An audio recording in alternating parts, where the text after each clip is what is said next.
Good evening, everybody. I'm Derek Michaud, and this is another episode of Flush in the Pocket, presented by Brunswick Bowling.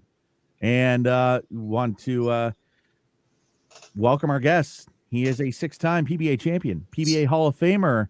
I don't believe it. I don't believe it. Ernie Schlegel, how are you, bud? How are you, man? Pretty good, but I got 7 titles. Seven titles. Okay. Well, six PBA and one Masters, so it's still 7. Did you know what? I was watching the Masters in '96. You won that, didn't you? Correct. That's what I thought. I stopped. I haven't gotten to your match yet, but I stopped Mike Albee from winning 2 in a row or 3 in a row. Excellent.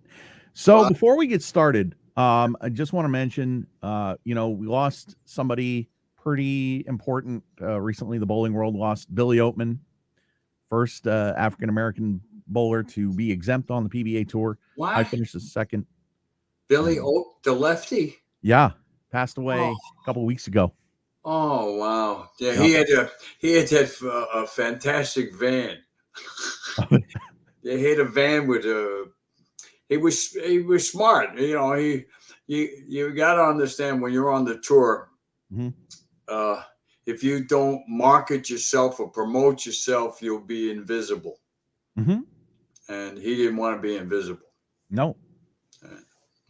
So, well, there we go. So we're going to get right into it, and it's going to be a lot of fun tonight. If you in the chat have questions, and feel free. And let me make sure I have the right one here. Hang on one second. I guess I got all my notes set ready too. There you go. Well, this time I wrote them in a felt pen, so I wouldn't have trouble seeing them. Oh my gosh! All right. Well, I don't need glasses, but I need them to see. Sure. To read. I don't need them to see. But I take them off. I can't read. I just baffles me. Yeah. No. I don't want to do this. Okay, hold on. Okay, so there we go. All right. So now we can talk as long as you want. This is your podcast. But let me ask you, how did you get started bowling? Oh, I had to ask that one right. I got it. Where I have it here. Okay. Well, when I was 15, I went to Bronx Vocational High School, and the game of bowling was forced upon me, meaning that they're giving you an education, so you had to do something for the school, which is scholastic. Okay, you had to have scholastic points. And I was on the swimming team, but when you could come out of the swimming and you have to stand there in October or November waiting for a bus, it was too cold. So I quit after 2 weeks. It was just too cold. And then the guidance counselor says you're not going to graduate in time unless you get the scholastic points. And then I started looking down the thing. Bowling, indoors, warm. Yeah. And the name of the bowling center was Peerless Lanes. Okay. It was on 149th Street in Grand Concourse in the Bronx. Yeah. So. Well, there you go. And then the following year, they made me the captain of the team. And the following year, they built a 62-lane bowling center right in my neighborhood, about 100 and maybe 200 feet from where I lived. It was open 24 hours. And that's when bowling was booming, and I mean booming. I mean, there was, but all the bowling centers in Manhattan were small, 16s, 10s. I think 16 was the biggest one I've seen until that 62 laner came in. And then you start bowling a little bit, and I started getting a little better each time, and a little more, and all of a sudden, I started to understand the game. Yeah. And my average went from 160 to 195 in about 3 months. But that was when I was about 17 and a half to 18. But I went from bowling 3 games a week to 50 games to 100 games. And then the following year, I got a part-time job in a bowling center called Inwood Lanes. It was a 16-lane bowling center, 8 upstairs and 8 above that. Mm-hmm. And I worked from 11 in the morning to 4 in the afternoon in the summer. And in the summertime in New York, nobody came in. So I had the key. I get there early, get my work done, and then all I did was bowl. And I started practicing different things that I don't think too many other bowlers did. I used to play low ball, where you had to pick the 10 pin off. If you miss it, it's a strike. If you make it, you shoot the 7, and the perfect game is 20. Mm-hmm. And then I used to play a game called head pin. You'd start out from the right-hand side, and you'd keep moving left each time, trying to just hit the head pin all the way till you got to the other side. And I did that to see how the pins would fall from all different angles. Then I used to play a game. You set up when you let see, in the old days, they had a switch in the back. You could put on what they called, you switch it once the pins were done, as shadow bowling. There was no pins. Mm-hmm. So when there was no pins, you could just keep bowling and practicing your rhythm and your flow. Mm-hmm. And then you turn the lanes on and you bowl for score. Mm-hmm. And you try all these different things, and all of a sudden, and if you're keeping score and you see that your score is higher and higher all the time, wow. Mm-hmm. But when I went from like 160 to 195, I still looked ugly. If you ever saw me bowl when I was a kid, I had a very ugly style, a very high backswing. I used to swing I used to lean over and count 1, 2, 3, and throw the ball up in the air and run like hell. Okay. And I jumped that many pins, but I was still a 160 average bowler, mm-hmm. which a lot of people thought. And then I was bowling for quarters and then 50 cents and dollars and $2 and $5. And all of a sudden, I'm living at home and I started making more and more money. And by the time I was 20 years old, the amount of money I made hustling and bowling guys was pretty good. And when I was 20, I felt I was the best that ever lived. And how do you know that? You go in a bowling center and you challenge the house. You bowl the best in the house. And every time I ever did that, I beat the best in that particular house. And I did this in Connecticut, in Pennsylvania, New Jersey, the Bronx, Brooklyn, everywhere. And I beat the best. And I won an awful lot of money. So what do you do? Take the microphone at the front desk, but hey, I'm here. Anybody want to bowl? Come on. Yes, that's exactly what you would do. You'd walk up to the front desk and you say, "Mom, hey, I'm here to challenge the house. I will bowl anybody that's willing to bowl." And a lot of times the guy might not be there, but the desk man, they knew who the best was. They would get him on the phone. He'd come down, and all of a sudden you have him and all of his buddies. Hey, there's a guy wanting to bowl. Yeah. So they didn't like it when I took all their money. So if I came to Washington, or you came to Maine, and I said, "Hey, Ernie, let's go bowling, but let's not bowl for money. Let's just bowl to hang out." Would you do that, or do you always want to bowl for money? Well,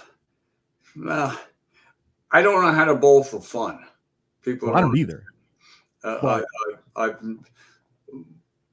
Meaning that once I bowled and started making quarters. We used to bowl for the 25-cent pot games on Friday nights in Dykeman Lanes, in 200 Dykeman Street in Manhattan. And, you're making $3, $4, $6, and then all of a sudden this one guy wants to bet $1, another guy bet $2, and, what happened? What happened? I'm here. Oh, something happened. Are you still there? Yeah, I'm still here. Well, I lost you. No, you're here. Can you hear me? Yeah, but I can't see you. I don't know. Everything's good. I'm just. Yeah. What happened? I don't know. But well, if you can hear me, it'll eventually get me back there. Yeah. I don't know what happened. But you can hear me, correct?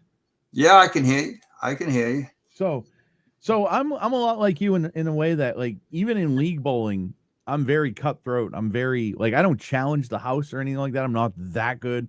But when I go to the bowling alley, I'm there to bowl, and we'll hang out later. Very difficult everywhere. Yeah, but you got to understand, I'm from New York City, and New York City in the '60s.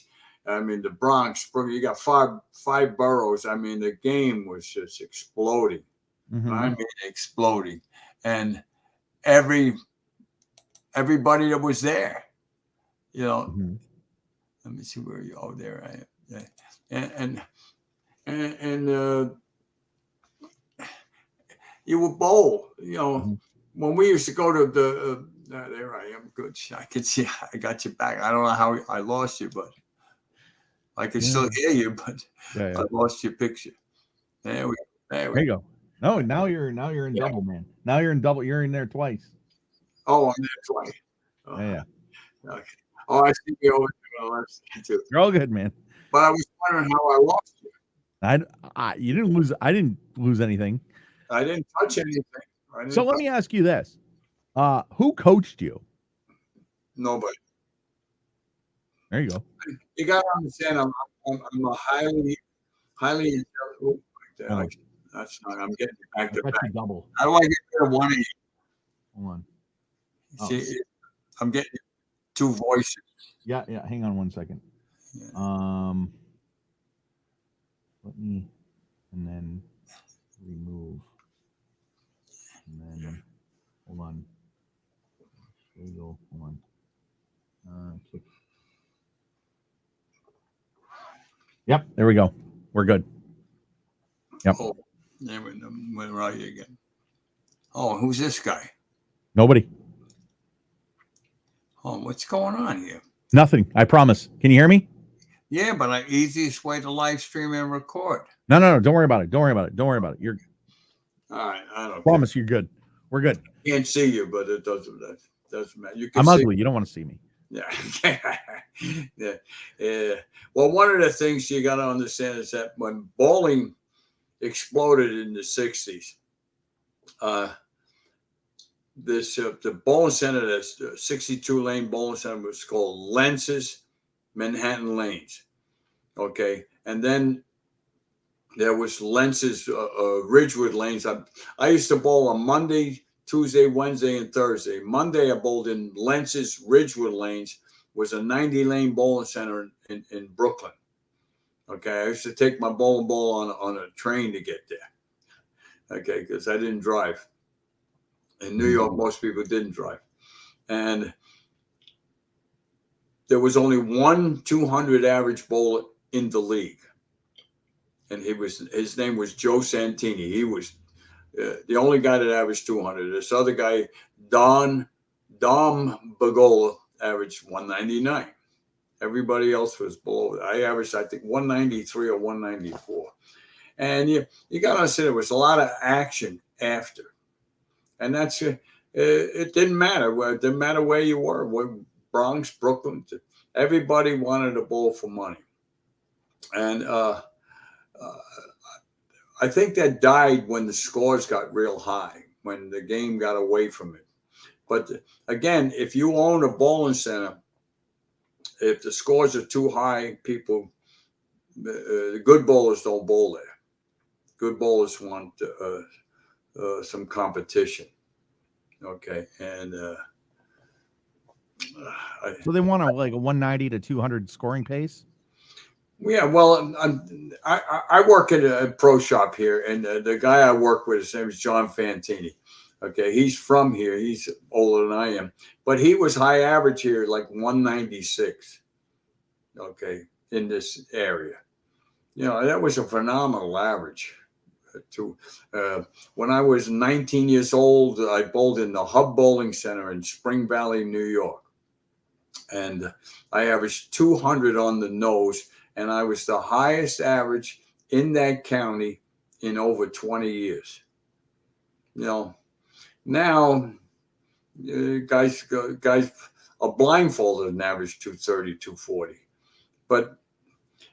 And that's only because they complain. They complain and they complain and they complain, and then the proprietor just makes them easier so so his ears don't fall off from the guys complaining all the time. Mm-hmm. And because I know a lot of people that own bowling centers, and I asked them, but you got to understand, 99% of the population are just bowlers. 1% is the sport, and those guys. Yeah, which I consider myself one of really, really good. They know pretty much everything there is to know about bowling. There are things about the game of bowling the bowlers today don't even know. You ask them how many boards are there on the lane, and every single one of them says 40. And it's only 39. And how far is the foul line to the head pin? 60 feet. Yep. How tall is the pin? How's the distance between the pins? Okay. But the scores went higher because they raised the gutters and they painted the sideboards with the rubberized paint. Yeah, because they wanted the scores to go up, because they didn't want to lose. But instead of the bowlers going out and getting lessons and practice to be better, they just made it easier for them. And if that was in any other sport, they would quit. Okay. You want to make golf easy, make that hole bigger.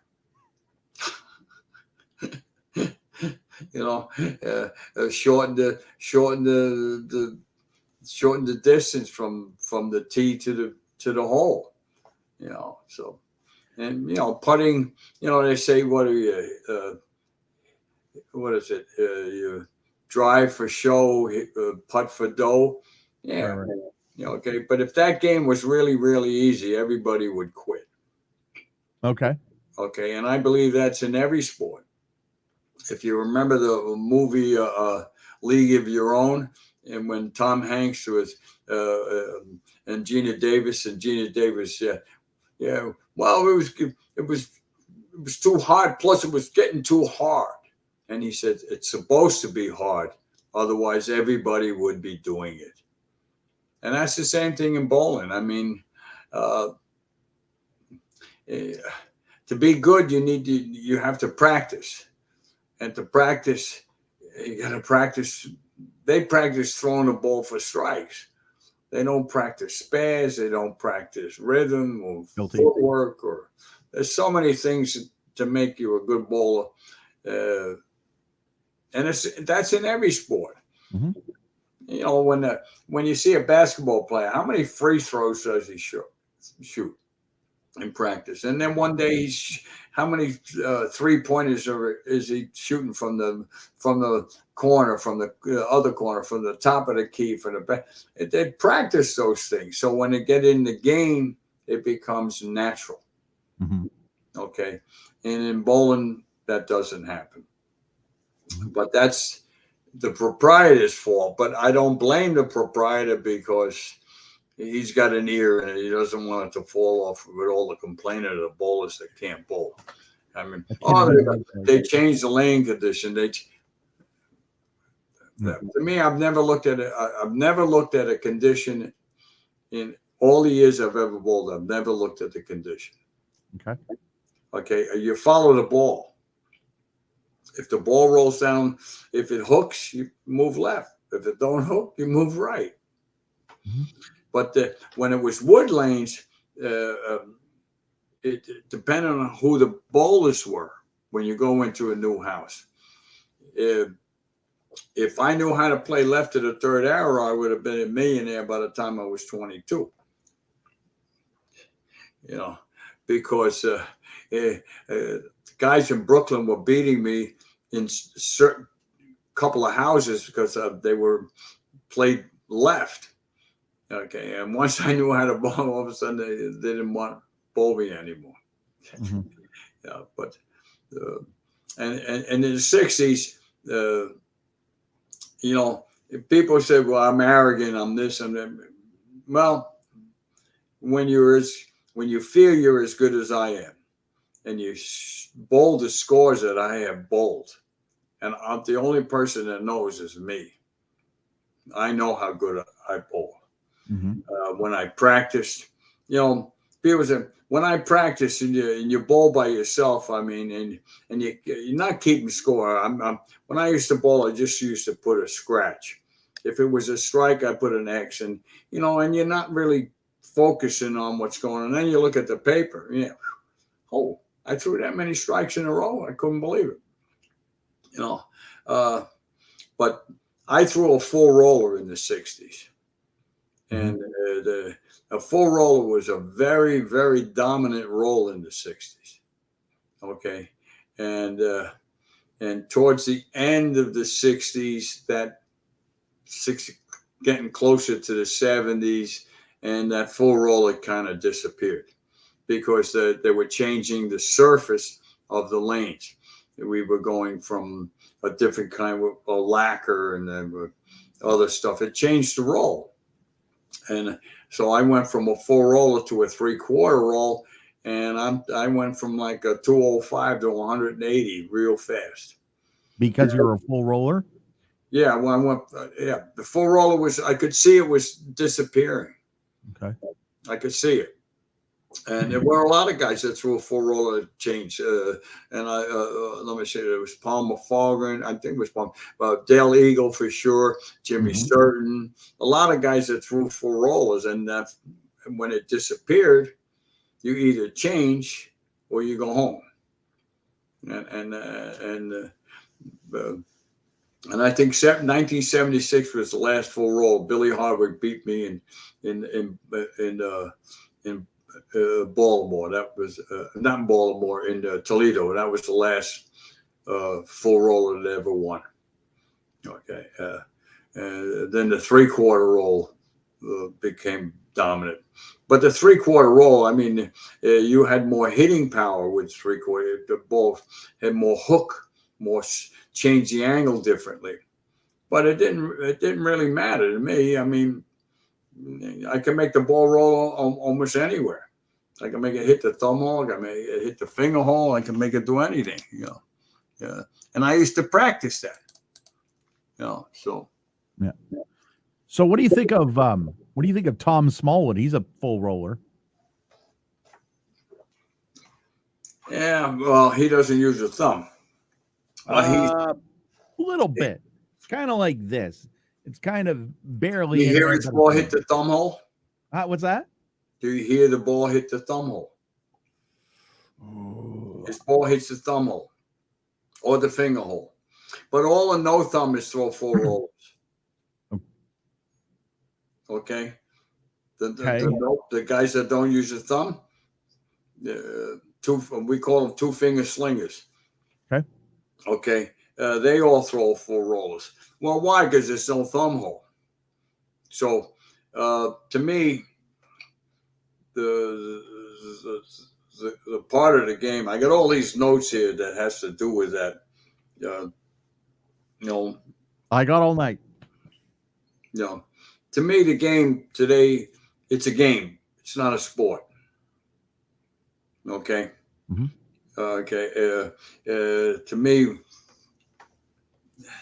I told you before, the bowling was always a ball bearing, it rolling down 60 feet of lanes to knock down 10 pins. Okay.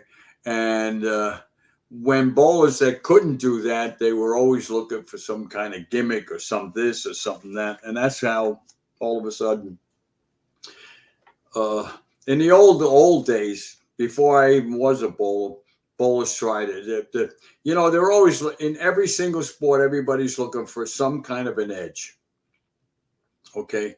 In baseball, it was steroids, and football, it was steroids too, trying to be bigger and stronger and this and stuff to enhance their game, because they're looking for the one thing that everybody in every single sport is making money. If you're not good enough, you don't make any money, and they send you home. Okay, and in bowling in 1903, they guys tried to put some kind of a weight in the ball, which was called the dodo ball. Okay, and they outlawed that. And now every ball that's on the market today is a dodo ball.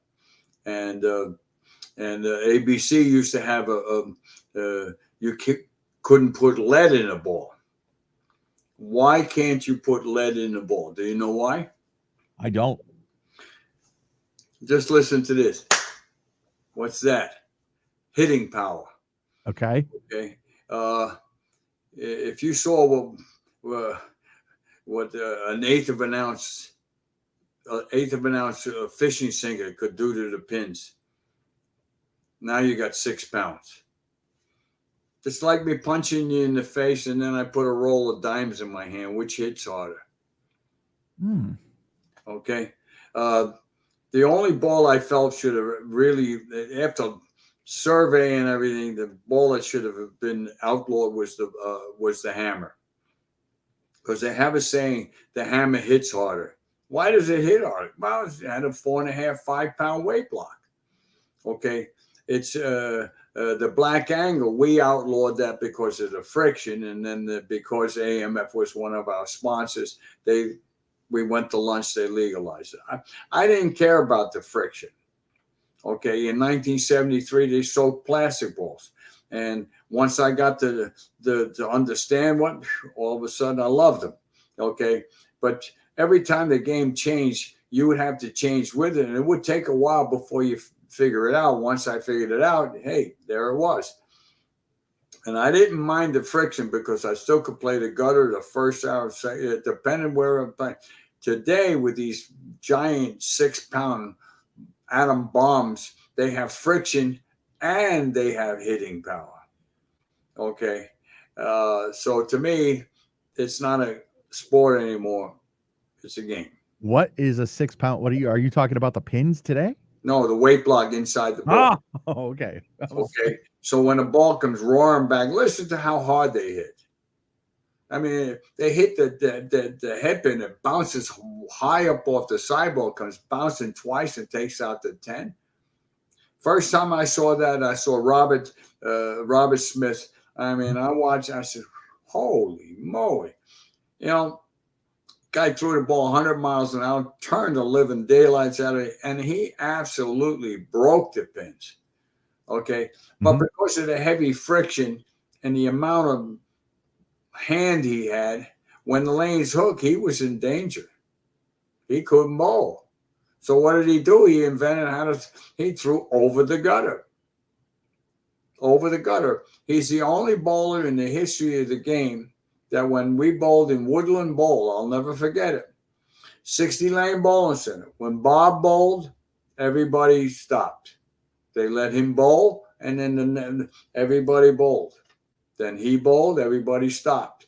Because he was lofting the ball about 15 feet in the air, 20 feet down the lane, and when the ball hit it, it was boom, it exploded. But he had nothing else. And when he started doing that, he created the shot.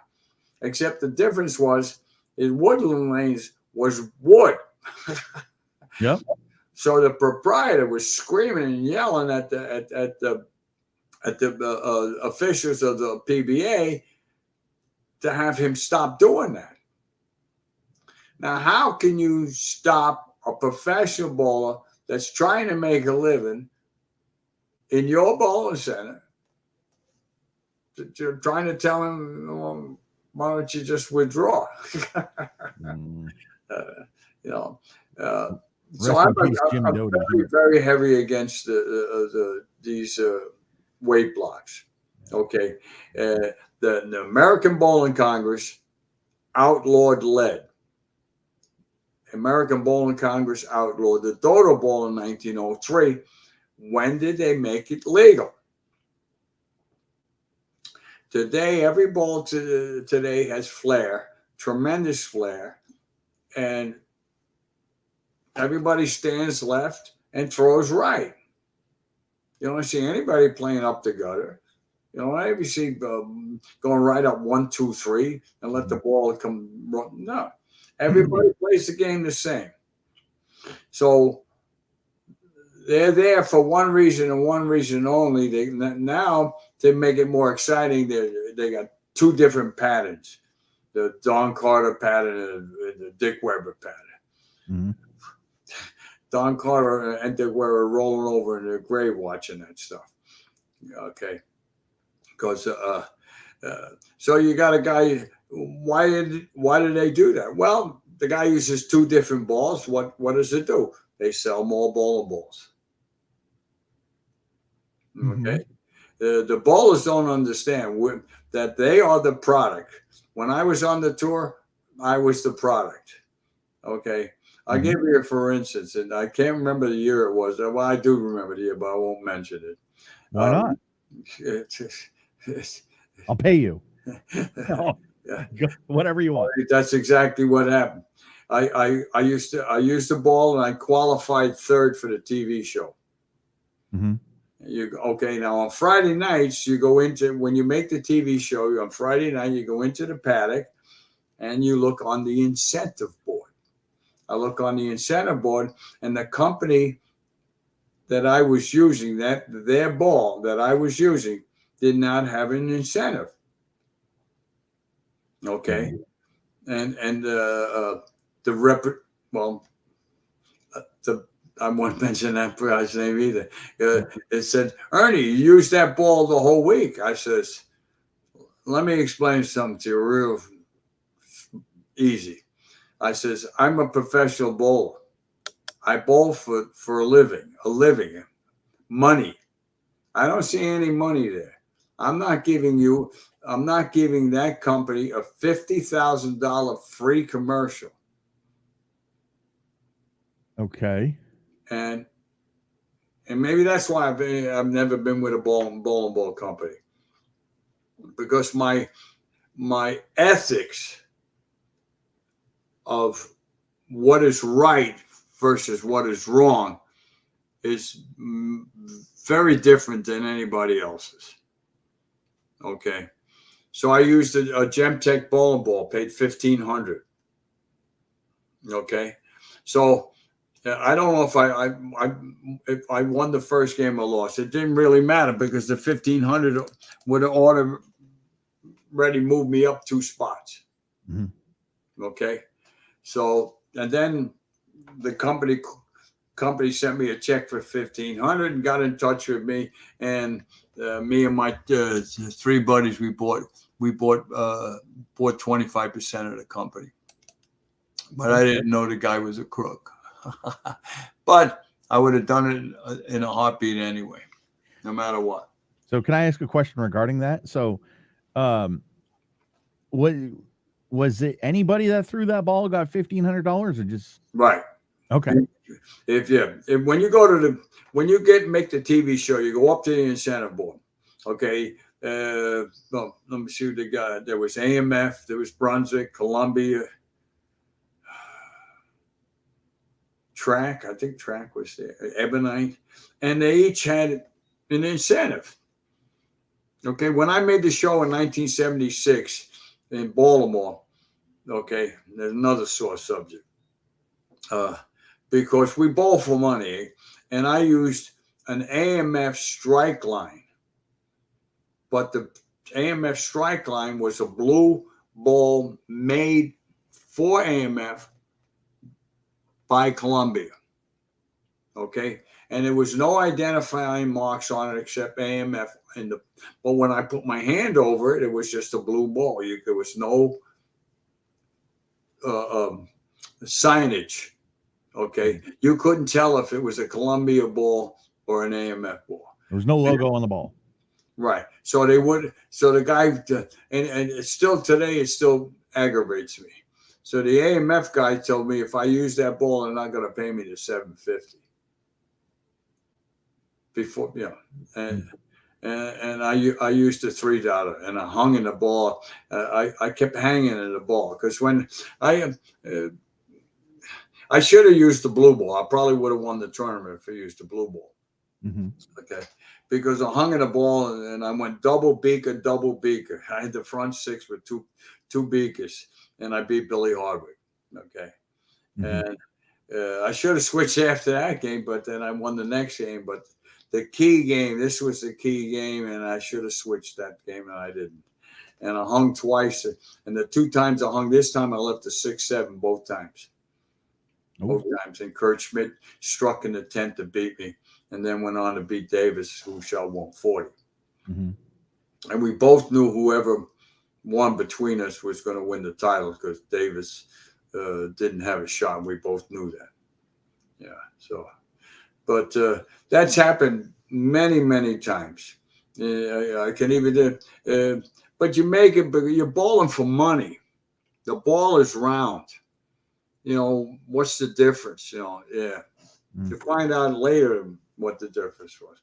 And when I won the Masters in '96, I made the TV show in Rochester. I don't know how. The guy got 7 spare 6, and I got 3 strikes in an attempt to make it by a pin. I can't. I couldn't believe I made it. So let me ask, can I? Well, I mean, it's kind of further down the line, but about the Rochester, like you threw a shot and you said, "Oh, come on, I can't concentrate" or whatever. What was going on? Was somebody distracting you? You When? remember that?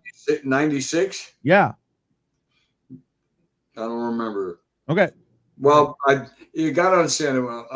I made it. I switched balls the last 8 games from I used track.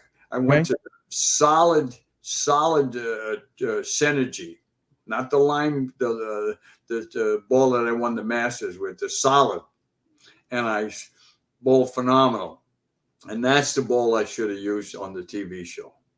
Okay, but the incentive for the orange synergy was quite a bit, and I didn't think I was going to lose, but the weight block had to be different. They told me the weight block was set. No, I don't think it was, because I leave a 4.79 in the 8th, strike in the 10th, and move just a pinch and left a 210. That should have never happened. Should have never. I never bowled Walter, and I was on the tour for 40 years. I never bowled Walter. Wow. I've always wanted to bowl him on the TV. I bowled pretty much. I bowled Mark Roth. I bowled Holman. I bowled Albee. I bowled them all. The only guy I never bowled was Walter. Wow. Well, just to see, they always ask me, who's the greatest bowler in the world? And my answer is, I don't know. I never bowled him. Okay. Okay. The reason why I don't believe bowling is played the way all the other sports are. Mm-hmm. Boxing's head to head. Basketball, football, baseball, tennis, all the sports are head to head. Okay. So if there was 20 years of bowling and it was played the way I see bowling should be played, I would have ran into Earl, Walter, every single great bowler there was. Then you would have statistics. We don't have any statistics in bowling. Oh, he's got a 400 rev rate. He's got a 600 rev rate. That's not a statistic. Yeah. So we got a couple chats. So there's a PBA super fan. I think he tries to compete with me. I'm not sure. But his name is Adam, and he's from North Carolina. Big super fan. Goes to Portland all the time. He says to you, let's see, let me get it here. Ernie, you're a living legend. Always enjoy watching you compete on the PBA tour. Thanks for the memories. And he wants to know, I'm jumping here, what was your favorite memory on the PBA tour? This sounds crazy. There was no money involved. Mm-hmm. And mad at the PBA because what they did because of it. And it's when I bowled for the United States of America. It was called the Reichert Cup. Mm-hmm. Jack Reichert, who was the CEO of Brunswick, invented it. It's like the Davis Cup, and you have all these. Okay, we had the Reichert Cup. Okay, and I bowled for my country. There was no money, and I was the leadoff. And I got up on. I almost couldn't get off. I was so nervous. That's the only time I've ever been nervous in my life. When I bowled, I almost couldn't get off the starting block. Mm-hmm. And that was and we won. And the following year, I made the Reichert Cup again, and I did something I don't think any other bowler would have done, because we were losing, and Johnny P was the captain, and I said, John, take me out, put Double D in. I says, I don't have anything. And Double D came in, we won. We came from behind to win. And to me, that was my greatest memory out of all the titles. No money. People understand I'm a first generation American. I was the bicentennial kid in 1976, and that was to honor my folks. Okay. And at the same time, to honor my folks, to get recognition and market myself. You must understand, if you don't market yourself, you're never going to make any money. Mm-hmm. Unless you keep winning and winning and winning and winning, like Earl did, or Walter. Okay. You got Kyle Troop. Okay. Look at his hairdo. Well, he's marketing himself. Mm-hmm. He's the what's he called, the bro with the fro. The pro with the fro. Yep. That's right. So to me, that's marketing, sales. We don't have anyone that does that. I'm the only guy in the PBA from the old time that's marketed himself. Okay. If I wasn't the bicentennial kid, I never would have been able to do what I did when I got involved with the finger grips. See, people don't understand that I invented the finger grips. I invented the gold oval. I invented the tri-grip, the solid, all the different parts of the grips. That was my invention. And the marketing end of it was mine also. And right now, Storm is using pretty much the same marketing theory that I was using, which was when you came on the tour, and I don't care who you were, if your name was Joe, hey Joe, how you doing? And I saw you were using finger grips, I would find out your sizes, and the next week there would be 2 bags, one of each size for you. Okay. And then if you happen to get lucky and make a TV show, I will, hey, Derek, what size are you? Oh, yeah, you're a large. Okay. The following week, you would have 5 shirts for you. So then you would go and put your name on them. Okay? You got to understand, in the old days, the only thing you ever got, you never got anything. Mm-hmm. We were the product that didn't get anything. Mm-hmm. We just were there to promote and make everybody else rich, except for us. Mm-hmm. And the bowlers today, the bowlers before them, and me, and before us, we're the product. Mm-hmm. And the product is not getting the due process or whatever it is, the correct amount of the amount of money that's in the sport, and we're not, and we're not moving the sport in the correct direction. I mean, all the other sports are high level. Okay, and I got all these notes here to talk about that. Can I say something to you real quick, if you don't mind? Go ahead. So, when you were talking about the boards on the lane, right? And you were talking about how they're 39. A lot of people, when they tell me, because I'm visually impaired, the optic nerves in both my eyes are damaged. When somebody says to me, move 2 boards or half board, they all actually look like 1 board to me. So I can't move 1 board, 2 boards. I might make a guess and see what they think, but yeah, I don't know. I just wanted to tell you that. I go strictly by mathematics.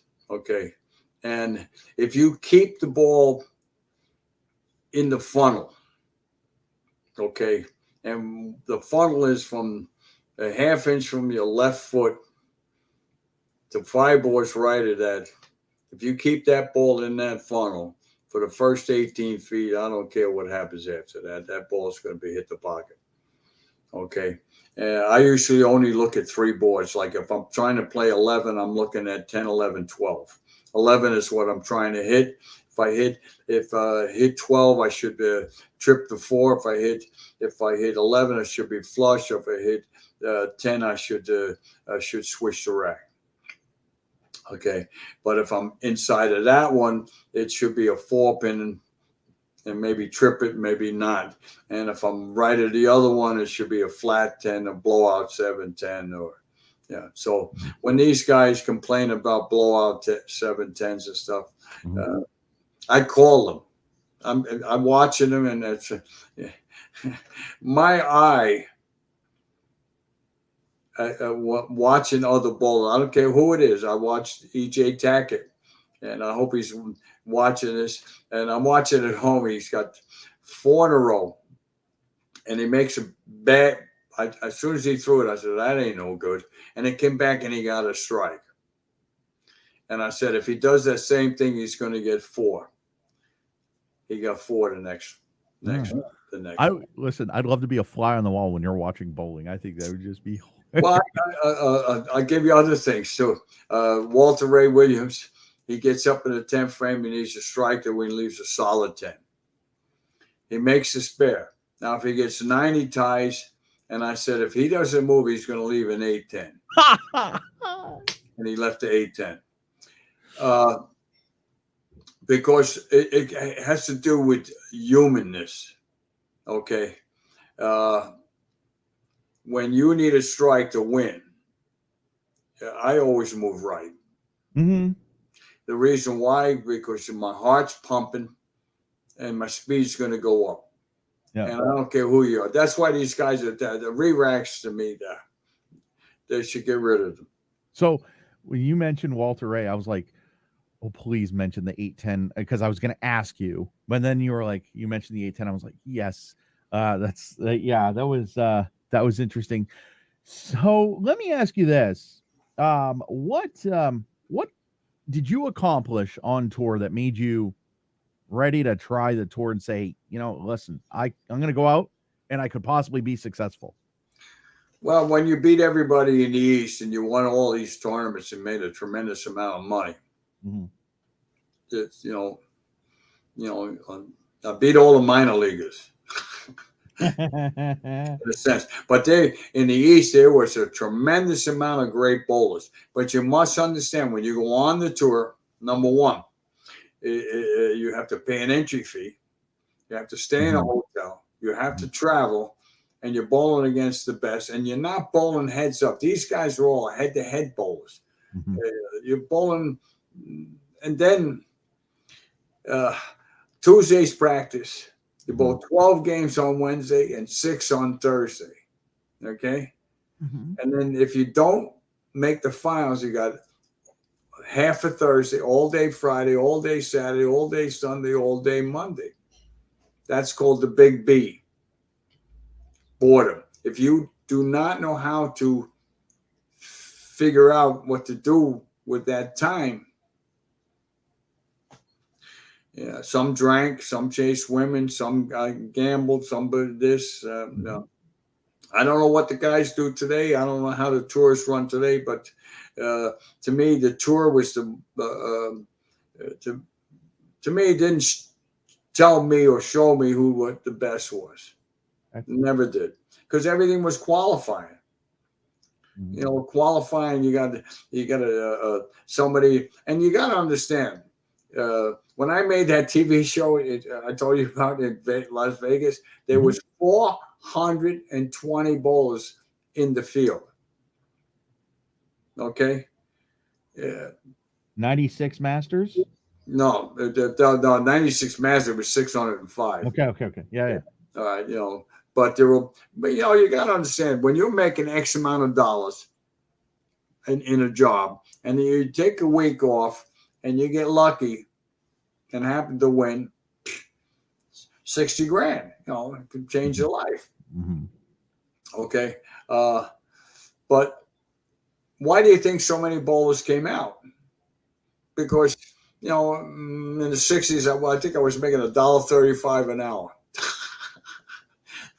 What? If I was, you know, so if you come, I was making $48 a week, $42.50 take home, and at night I'm betting $50 a game. Yeah. Okay. And to me, I consider myself one of the best that ever lived in a 10 frame. If it came to for somebody to need a strike in a 10, I always liked me. Okay. And there were a lot of great bowlers too. You know, I used to go over to Paramus, and this one team was called Ready Creed, and I wonder why Ralph Anger was the leadoff man until I saw the guy that was on the bottom. It was just as good, Tito Simmons.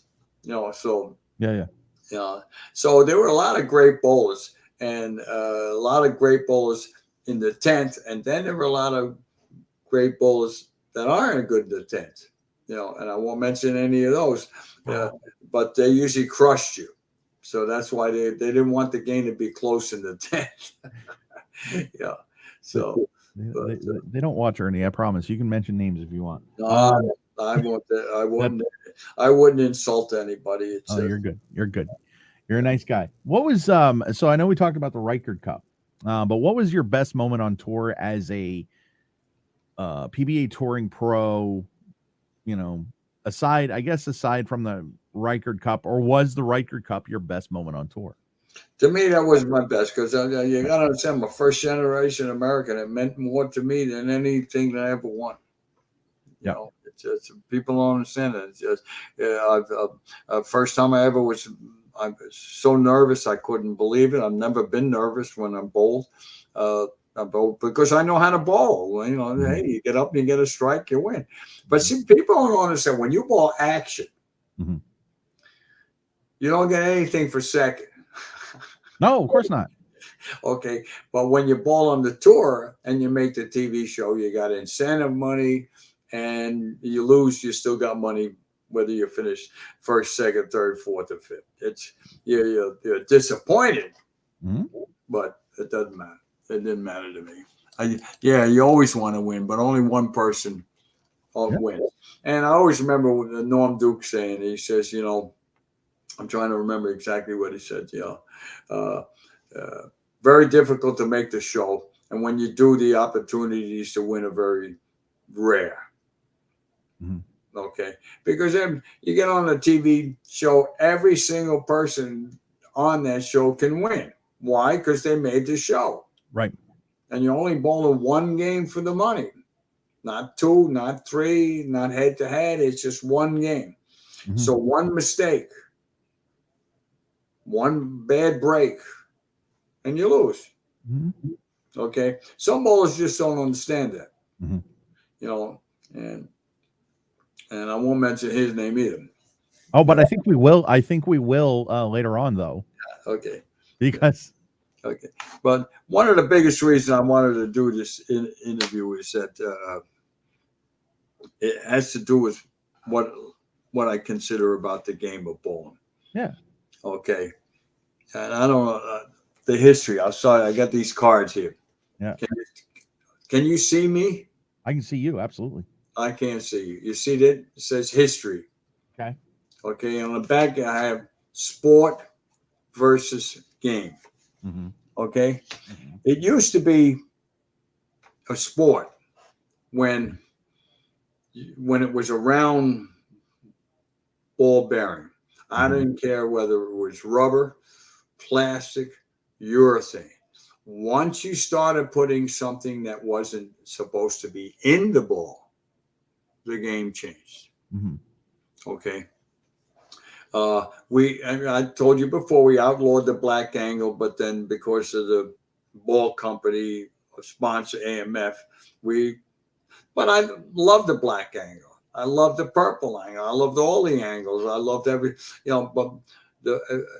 but the hammer hit harder because that's what it said. But I never thought about it that way as a bowler. But as I got older and started thinking, when we use a ball and we do something that looks great, the public goes and buys it. Okay, and that's exactly what's happening right now. But when it was a ball bearing, it still was the same thing. And I don't know how many black angles they sold, but I know they sold an awful lot of them. Okay. I had a onesie. I had a black angle that wasn't black. I opened up the back and it was a white angle. They forgot to probably put the dye in it. Okay. And Jack Graziano, was a good friend of my wife and ours. He was the AMF guy. And the PBA wouldn't allow me to use it. I said, what do you mean? It says AMF on it. It's an AMF ball. It's an AMF angle. I can't help it. But Jack says, Ernie, you're a good bowler. You make the show. We can't sell white angles. So he traded me a case of black angles for the white one. I wish I still had very rare. I probably could have sold it on eBay for 10,000 or something like that because it was a onesie. Okay, so the ball. Yeah, here. What is it? The ball and its influence. This is what I got. Okay. Okay. And the ball and its influence. Well, the rubber ball was good, and then we come up with the plastic ball, and then all of a sudden, like I said before, everybody's looking for an edge, and the next thing, Don McCune, he soaked the ball, gave it more friction, so he could play. Was he good enough? He was looking for an edge. They wouldn't give him a soft ball, so he made it soft. So a lot of guys badmouth him, but he changed the game. But when he changed the game, guess what? He made an awful lot of money for Colombia because they had the legalized soca. As soon as they outlawed the real soakers, the ones that guys were soaking them in their hotel rooms, and probably I can't believe nobody died. The fumes was so toxic, it was unbelievable. I can't believe nobody died. But then out came the yellow dot, the bleeding yellow dot. Okay, and the 5P yellow dot, 1970, that ball. I mean, I think you paid $25 for it. Guys were buying them for $100, $200, $300 because that's how good they were and how rare they were. Okay, so when there's a great ball, it sells like crazy, and everybody wants one. Okay, and then after that came then you had in 1980 came the rubber ball came to I think it was the LT48. Yeah. Okay, the LT48. What they do? They had crushed walnuts in it. It was inside the cover, or friction. Everybody's looking for more friction. Okay, and I loved it. I won my first title with the LT48. But you got to understand, if that's one of the reasons I invented the thumb grip. I couldn't use the LT-48. I couldn't use the Mag-10. I watched the Mag-10 roll down a ball down the lane. It looked like, oh, but I couldn't get out of it. I could, because in 1976 we outlawed plug bowling balls. Okay. Okay. Because in 1975 the lane men found mercury around the 1-3 pocket. Okay, so probably some mercury leaked out of somebody's plug. So the lawyers said you can't accuse anybody, so that's the reason we outlawed plug bowling balls. Mm-hmm. Okay, which was a good and a bad. It was bad for me because I couldn't use the Mag-10. I couldn't use the LT-48. I had trouble with certain plastic balls. I couldn't hold on to them. Mm-hmm. They would slip off my thumb.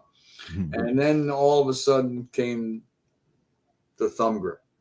And there it was. So now every ball feels the same in my thumb. Okay. Now, do you mean the thumb? You're talking about the thumb slug, right? No, the thumb grip. The grip. Okay. It was called a white taper. It was round at the top and it tapered down. Just like you drill a hole, and well, how do you get out of a round hole? You keep opening the top till you can release it. Okay, that's called a taper. It's tapered from top to bottom. Okay, and then after the taper, and you can't believe how much problems the PBA gave me. You gotta understand, the PBA couldn't stand me. We fought. Come on. Well, we fought all the time. You got to understand, I'm a political activist for the sport of bowling, and I was trying to change what was going on.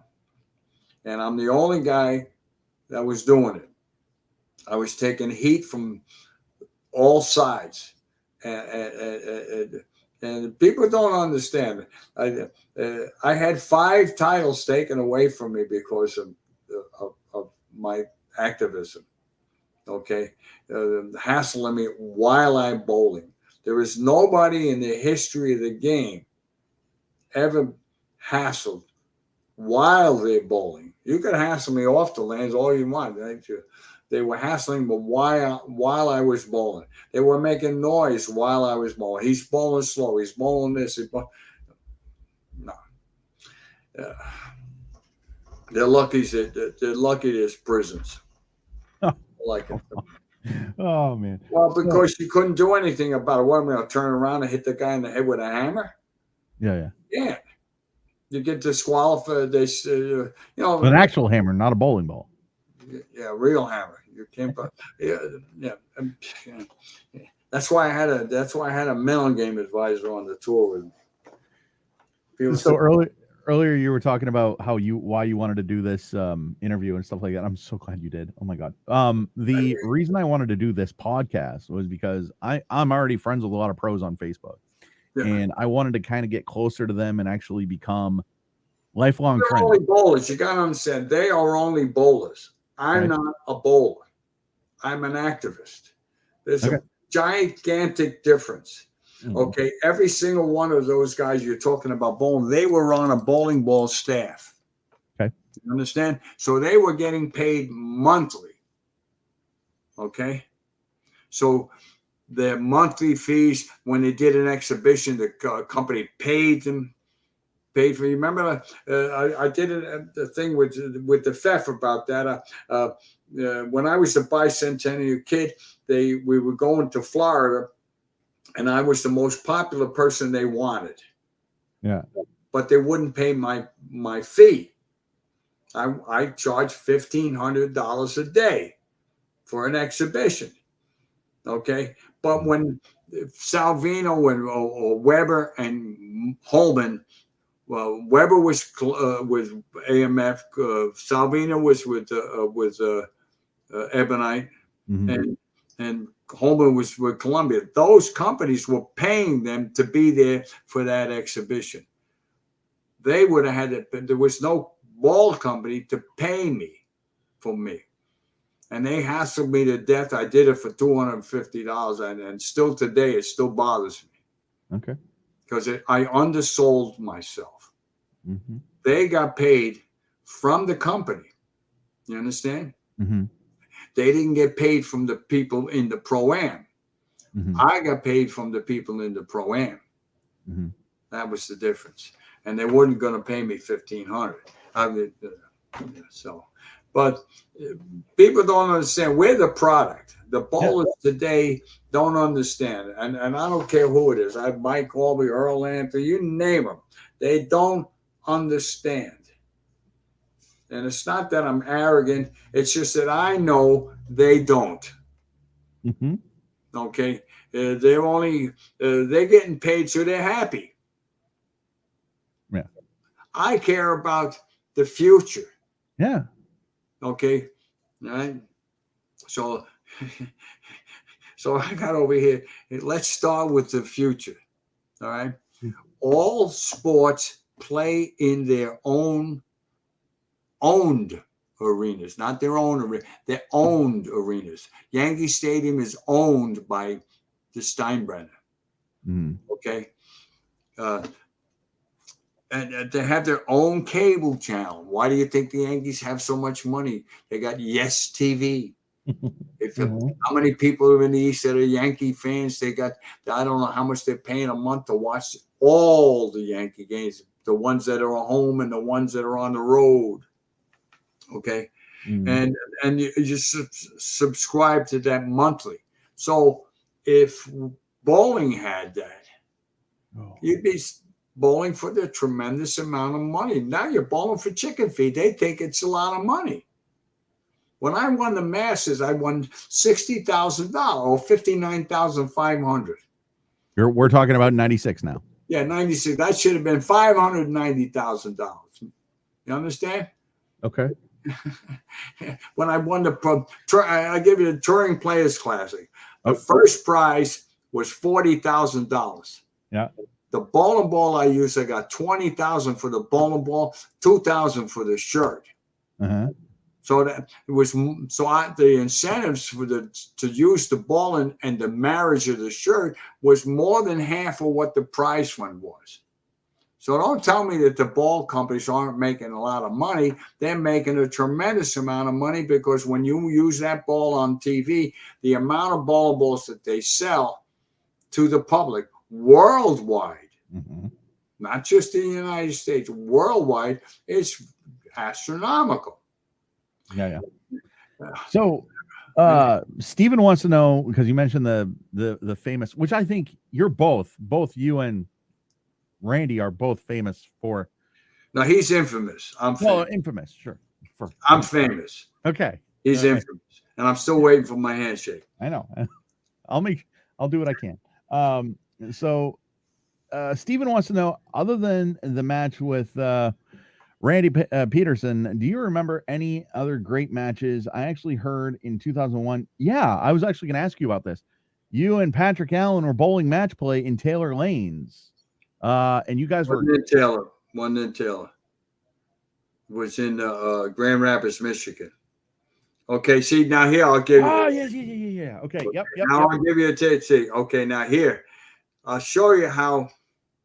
Oh, I don't want to say that. Okay, when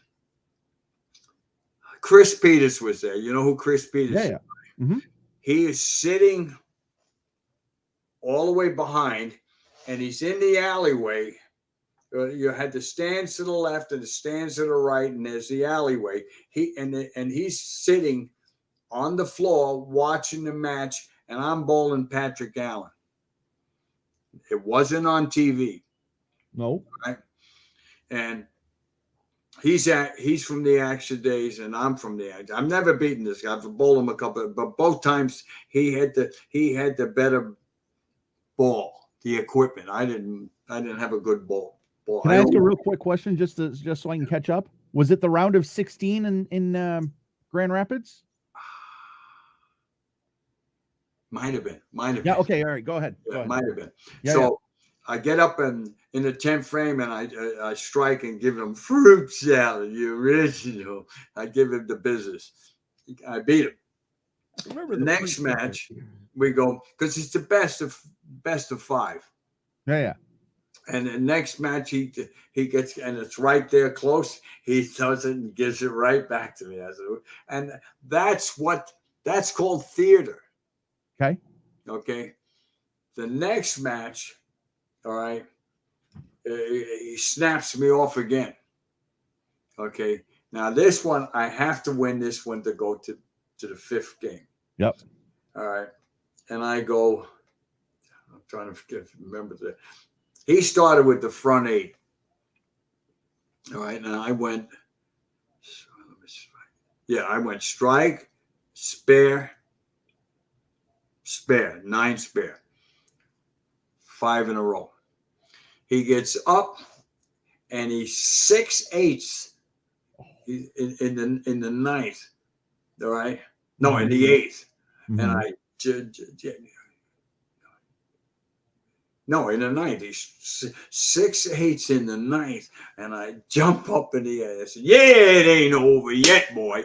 And he goes and he makes the goddamn 6/8. He made it. He makes it. So now I get the strike in the ninth. I get the strike in the 10th, and I wall shot him and give him a little fruit shot, and I leave out, and I break the rack for a 7-pin. If I strike out, I should 269 would have forced him to double, right? And boy, you should have heard the commotion in there, and I'm the banter back and forth. The guy Voss was bowling to the left of me, and so I can't remember who was wrong. They were watching out because Chris Peters was sitting. He jumped up in the air. That's the way it's supposed to be. That's the way it's supposed to be. Okay, so if Chris Peters asked me a couple of the different things, they brought the wrong people in. They bought the PBA, and I believe with that money they had, if they just asked me, just some, especially after that match. I mean, the people they hired were from other sports, and you can't make bowling like the other sports, because bowling is all the sports in one. Head to head is like boxing. Head to head is like tennis. What else? There's all the different sports. When I look at it, it has a little of every sport. People don't understand it or see it. Maybe they just don't see it the way I see it. Okay, because they had Ian Hamilton. They had then they brought this guy Steve Miller in. He was from tennis, Okay. And when he left, he used my quote. I said, he was asking, and I found out he was asking and he actually broke the tour, because he's the one that who all of a sudden he puts. He tried to make it like tennis. Okay, what made tennis is they got rid of everybody. They made it short. Okay. What made the women's tour? The women's tennis tour, they had the 32 best women, and they played against each other, and that was called the Virginia Slims Tour. Okay. And that's what they did. Okay. And I believe that's what they should have done with bowling right from the start. Okay. Now they're bowling. Right now, bowling is with just a little bit of help. And I wish they would just listen to some of the ideas I have. And it's just ideas. I wouldn't be involved. It's just my ideas. They got 64 guys now, and they're still qualifying. No, you have it perfect. You can have 4 sets of 16s or 2 sets of 32. I'd say 4 sets of 16s better. Go bang head to head, maybe double elimination, best of 4 or best of 6. And what I mean is about best of 6. If you go 3-3, the total would win. Total would be the okay, yep, would be the odd point. Okay, and not like the Master. Master was a 3-game total. I love that. I didn't like that. Okay. Even though I've made more TV shows and more finals than anybody in the Masters, because it was, you had to get there first. You see, that's the thing I didn't like. It was qualifying. But again, the only way they can make a lot of money, okay, is a lot of entries. When I won the Masters, there were 605 guys, right? And 63 guys made the finals. That's 10%. What are you, crazy? and 300 of them couldn't bowl. So it was just they were the same as the PBA. The PBA, the more people they had, the more money they got coming into their what do they call it? Their bank accounts, because the PBA was non-profit. Okay, wait, I got this. Where is it? I got it here somewhere. Yeah, where is it? Where is that? I got it here somewhere. No, that's it. I got it here somewhere. Okay. Well, one of the things about the PBA is that they only cared about themselves. Okay, because they were non-profit, and nothing against Eddie Elias. He had a great idea, because bowling was booming. Okay, but it was team bowling was booming, and then you had all these multi-millionaires. Okay, loved what they saw, so they built all these arenas around the United States, and it was called the National Bowling League. But at the same time, Eddie Elias got ABC TV, but he had the 2 stars. He had Carter and Weber. Why didn't they merge?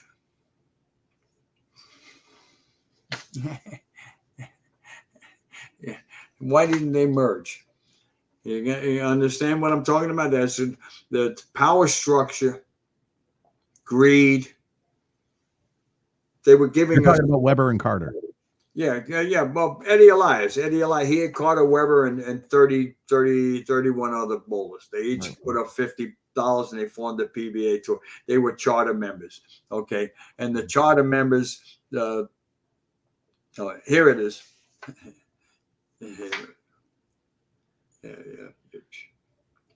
Okay. Yeah. And the charter members, so because they had TV and they had Carter and Weber, the other National Bowling League didn't have a chance. But if the powers to be came together, okay, and united, I think bowling would have made it to big time. Okay, I'm going to give you a for instance. Okay, the National Football League. What made the National Football League? What made it go? Made it jump? Huh? Sponsors? Competition. Okay, I don't follow football. Competition was the greatest jet of all. Joe Willie Namath got paid $400,000 from the American Football League. The National Football League was afraid. Okay, money talks. They were afraid that the American Football League, with all them rich guys, that they would start stealing their stars because they had the money.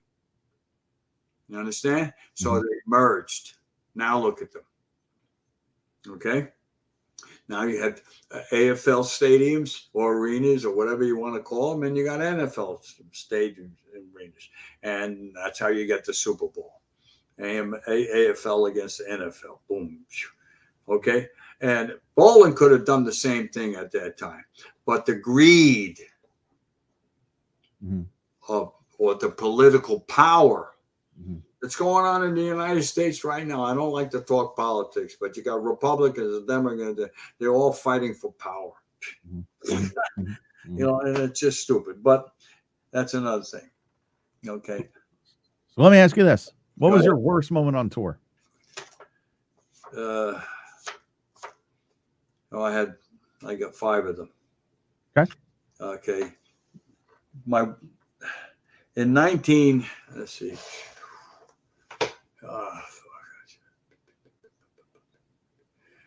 In 1976, I started out, and because of the incentive, it bothered me even today that I used the $3. But I just got married. I'm broke. I needed the money, so I used the $3, and I would have won that tournament if I used the AMF Columbia-made strike lane. Okay, but in Toledo, I'm running away from the field. Okay, with 16 games to go, and all of a sudden there's a slow bowling rule. Okay, right in the middle of the tournament they have a slow bowling rule. All right, and I got Billy Harvick, who bowls faster than lightning, and Harry Gold behind both of us with a stopwatch. All right, and I got him constantly waving me on. You understand? And constantly, and it distracting me, and he wouldn't go.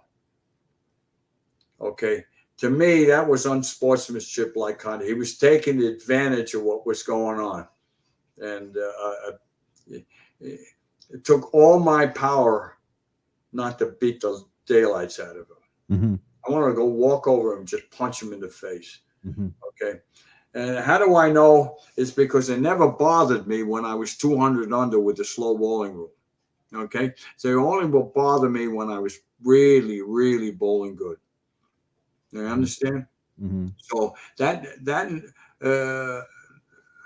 and I had no protection. I mean, I got Harry Gold. What he did to me was abominable. Some of the things that happened. Okay, so that was the first one that really bothered me. I finished. Oh yeah, I needed a strike to win, and I left the 8-pin. Sound familiar, Randy? Yeah. But mine was a blowout. I swished the rack in the 8th stage. Yeah, but I should have bowled one game for the title. I was that far in front of him, but because he was distracting me, and he bowled next to me to the right of me for 16 games, he was to the right of me, driving me nuts. I couldn't focus. You know, understand? Bowling is the most difficult sport in the world, and anybody who doesn't believe that doesn't understand the game. No, it is. Okay, and if you think, let me drive you crazy like he did with me. Let me bother you like a ball. Let me touch you and hate this and that and all. Yeah. Okay, that's why I don't believe in re-racks either. Okay, so that was the first one. Then, and then the next one is the World Open in 1970. What happened in the World Open in 1976 to me was just. I made the TV show there, but what first in the qualifying, it's what happened. In the last game of the qualifying, Gary Dickinson, I was on lane 4, he was on lane 5. I'm sitting on the end of lane 4, and he swishes the rack, and the pin rolls over, and it hits the 10, and as it's falling, the machine hits it. And how do I know the machine hits it? He's running it out, and right in front of me, he goes, "Oh, shit." So I didn't think nothing of it, okay? Because he said that, so I knew that he knew that the machine hit it, so I never did anything. Wow. About three frames later, the same thing happens to me, except the machine didn't hit it. And Larry Lobb comes up to me and says, "Hey, the machine hit that." I said, "No, it didn't."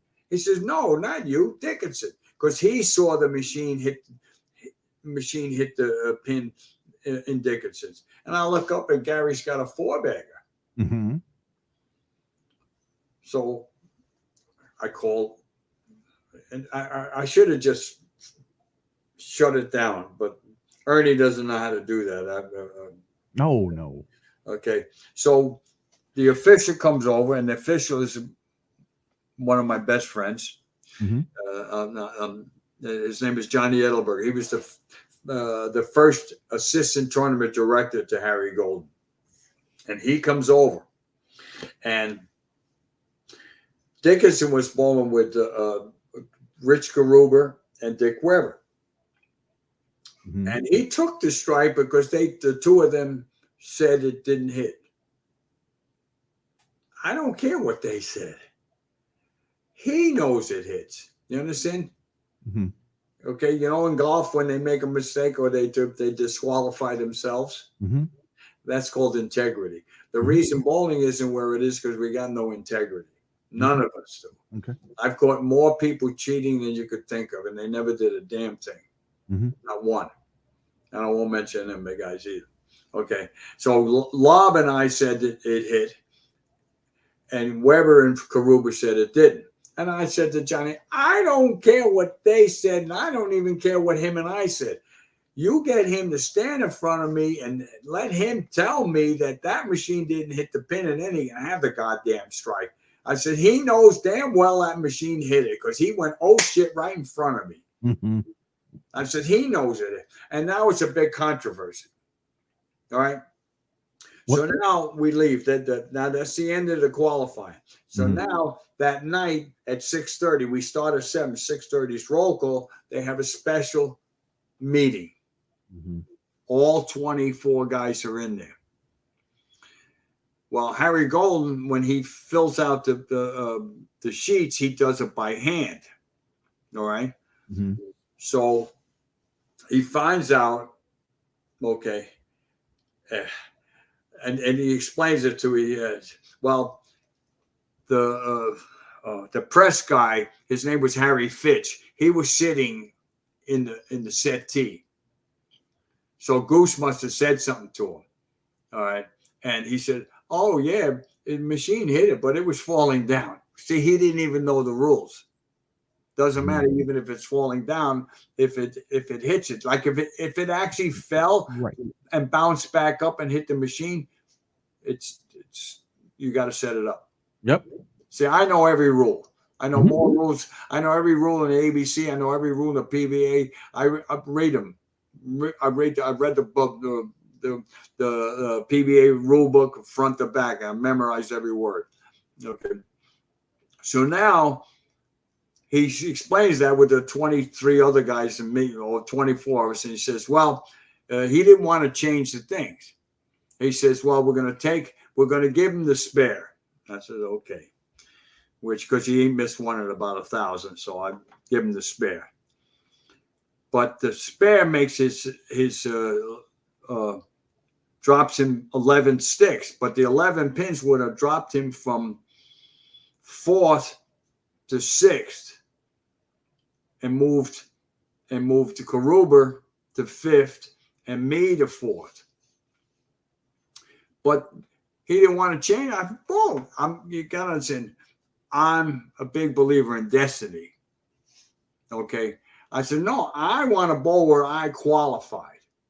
I said, I don't want to bowl in his spot. I want to bowl in my spot. And the other 23 guys, because it was getting, now it's like 7:15. They're all, you understand how stupid the bowlers are? Mm-hmm. Okay. And so we bowl. Well, first game, Dick Weber shoots 258 against Dickinson. Loses. Dickinson shoots 300 against him. Okay. Mm-hmm. Karuba bowls me. Now, these are the two guys that said the machine didn't hit the pin, right? Mm-hmm. He's a solid 8 in the 10th frame, and he misses, and I strike out to beat him. All right? Neither one of them made the TV show. Mm-hmm. And they were right there. Okay? Mm-hmm. That's destiny. Now, if the destiny went around and I bowled Weber, I might not have won the first game. Mm-hmm. Okay? Now, Dickinson, when he shot 300, he won all 8 games, but he didn't bowl good the next 7 games. Mm-hmm. He bowled fair, but he just seemed he got the right, what they call luck of the draw. He had the luck of the draw. He didn't bowl like super duper, okay? Me, the guy I bowl phenomenal. I won 6 out of 8. Okay. And so now we make the TV show, right? And Durbin bowled Godman the first game. And Durbin, this is when Durbin took 23 seconds to throw. This is when he held the ball down. He swung it. Good thing he lost. Mm-hmm. If he won, they would have been. And I bowled. So now I bowl Godman. Godman gets up first, and then I go up and I throw the double. I sit down and go. I get tapped. Harry Gold's tapped me on the shoulder. You're taking 18 seconds. I said, leave me alone while I'm bowling. Every single time that I sat down, he did that. Every single time. Jim Godman. No, Harry Golden, the official. So I beat Godman, all right? But every time my two frames I sat down, Harry Golden tapped me on the shoulder, bothered me. I beat Godman. The next guy I bowled was Davis. Okay, and I'm pretty sure it was beat him. That's one. Yeah, then I beat Davis, and he did the same thing. Now I bowled Dickinson, and Dickinson went spare open, and I started with a triple. All right, and when I sat down there, the thing he said, "Oh, that's good. You took 15 seconds." I almost fell down the fourth frame. You know the old trick when you hustle, how many steps you take? Guy's thinking about the steps instead of what he's doing. And I tripped and I should have put the ball down and took him to focus because I was thinking about it. And I got a split and Dickinson came back with a double and he ends up winning the tournament. That tournament was mine. There's no doubt in my mind. If they didn't bother me then, Dickinson never had a chance. Never. So was it the 15 seconds and 18 seconds? Was that the shot clock? Because wasn't the shot clock 25 seconds? When you got up on the approach. Now you got 25 seconds. Okay, so it was 18. Okay. Okay. Yeah, he's full of beans. Okay. There's no bowler in the world knows how long he takes. Oh, sure. Okay. You have it's like a football player, the quarterback. He has a clock in his head. How long it is, he doesn't know, but he has a clock in there. I got to get rid of it if I'm there too long. Okay, but that the one that bothered me the most, that was really bothered me. So I got two there. Okay, now we got a 10-day break before we got the Grand Prix. All right, and this people understand what the PBA was doing to me. Okay, and I'm the only person in the PBA that this has ever happened to. Okay, and it's happened from the time I was 20. Okay, they barred me for 5 years before I ever went on the tour. And Frank Esposito, okay, he was the guy from Paramus. I didn't know that's how you got into PBA. Chuck Pizzano, he's same thing. You know, so I believe they knew how great I was and an activist that I was. And they knew that right from the start. Okay. And if you saw me when I was a kid, it's not that I was like Ali. That's why do you think Muhammad Ali, I am the greatest? Why do you think that's the way he was? I was that way before him. Okay. If you saw me in the action days, I had a little button that I put on my T-shirt that said, I am the greatest. Yeah, a little button. Tell you, well, you want to bowl me, boy? You see this? I am the greatest. So I can ask you real quick. You're trying to distract the guy. You want him to get mad at you. You understand? Because if he's mad, he's in steam. If he's in steam, he's not thinking about what he's doing. And by the time he realizes that you got all his money in your pocket. Okay. That's the art of hustling. Okay. On the tour, that can't happen. You understand? But it did. They hassled me to death. And how do I know they hassled me to death? Because they never bothered me when I was under. Never. There was never a slow bowling rule when I was under. They never bothered me when I wasn't bowling good. Never.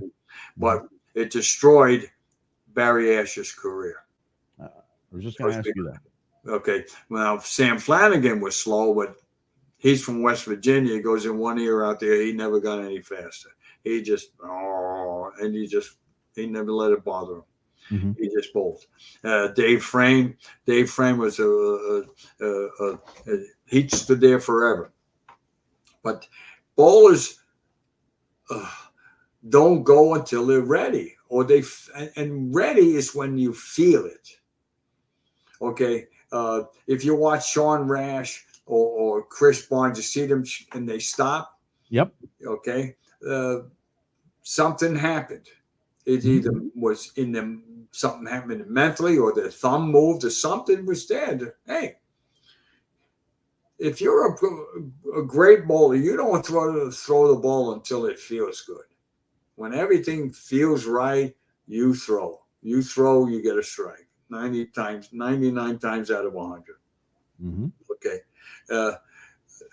So now we get to now after the World Open in 1980. Now I'm in 76. Now we're in we had a 10-day break, and now we come to the Grand Prix. All right, in Thunder Bowl in Detroit. Allen Park. Yep. Yeah, but they have 20 lanes on the side. Mm-hmm. Okay, that's where when they had the remember I told you the National Bowling League. Yep. They built that just for that. Mm-hmm. It had stands, okay, to watch the National Bowling League. I make the TV show there, right? And that's when they had the women and the guys. They had men, women, every other pair. The women bowled at the same time the men. And we skipped one pair, so we never bowled on the same pairs that the women bowled on. Mm-hmm. All right. Now I make the TV show, right? Get ready for the TV show. Yeah. You know, this ain't a title. Oh. Thanks. Before I go on the TV show, they're telling me it's not a title because there's not enough people. Because I had to have X amount of people if it was in the United States. Okay. But meanwhile, Larry Lobb's got 2 titles or 3 titles. He only beat 8 guys in Hawaii. But it's still nothing against Larry. Was a real good friend of mine. He married Betty Marr, but he could bowl. But he won 2 titles in Hawaii. It was only 8 guys. Mm-hmm. So, so why did they do that? Mm-hmm. They're all dead now, and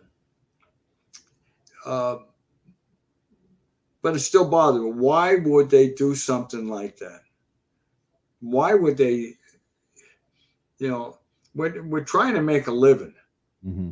and the amount of money that they took out of my pocket, and the amount of titles they took away from me, and the bowlers, they didn't care. Hey, if they're bothering him, they're not bothering me, and he bowls bad. It's more money in my pocket.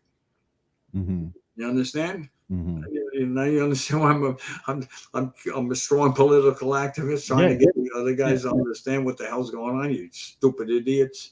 You're allowing the power structure that don't bowl, that's taking your money and make believing that they're giving you a chance to make a living is a fallacy. Mm-hmm. Okay. But and not only did they do it, the new PBA did it too. So now the Chris Peters ones, they did something to me that bothered me even worse. Okay. Okay. So that was 76. In 77, I came out. I made one TV show. I'm in Virginia, and I wore gold and blue lame pants and shirt. Whew, boy, nobody ever told me the lame doesn't breathe. But I'll show you how thought process of the game is so you can't forget just for half a second. I was up 27 pins on Don Bell, not Ron Bell, Don Bell. with 2 frames to go.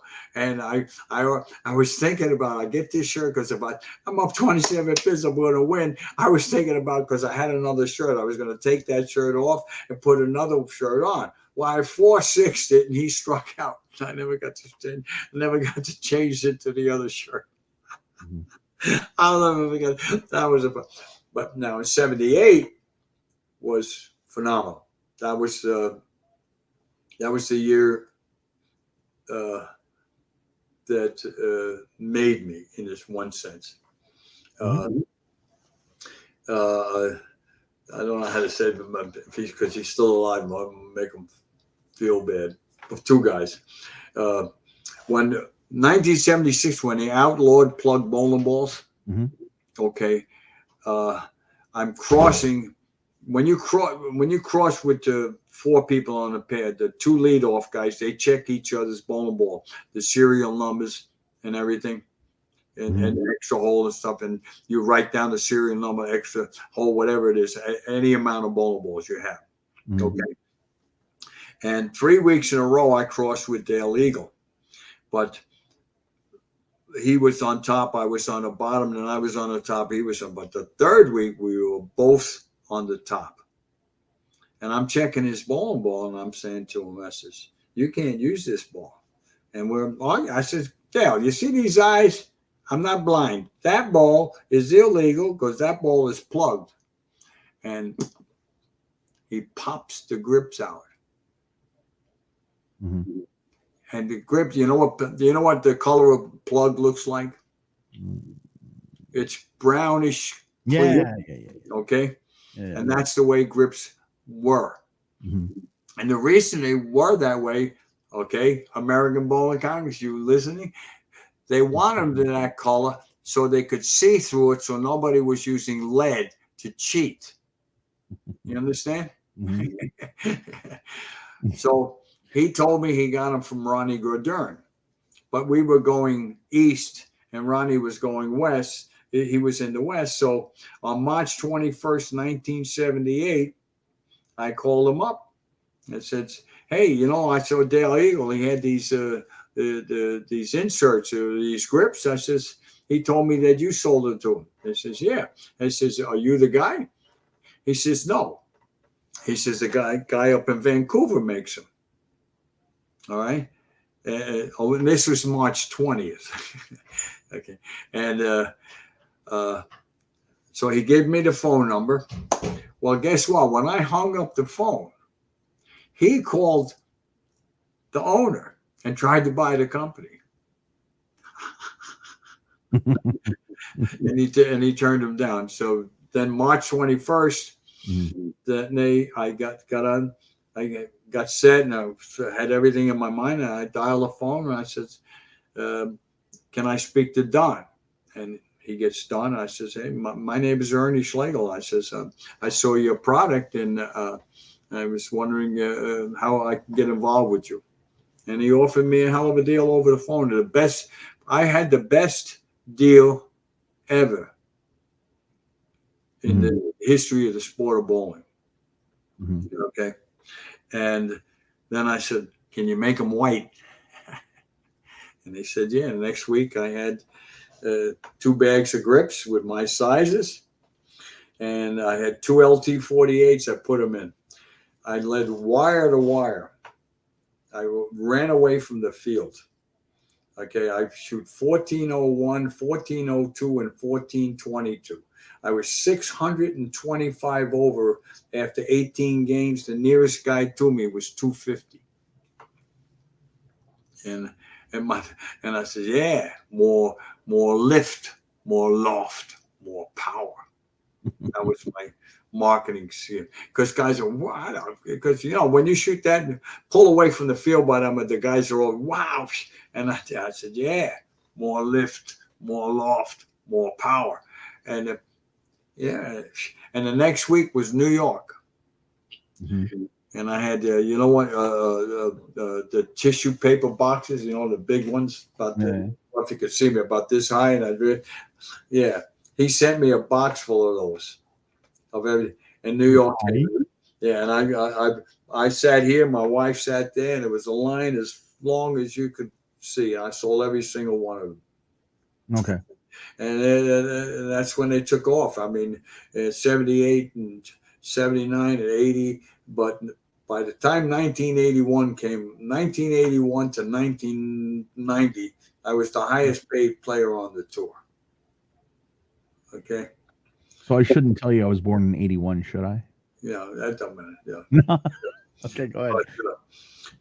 But the amount of money I was making was unbelievable. Mm-hmm. Okay.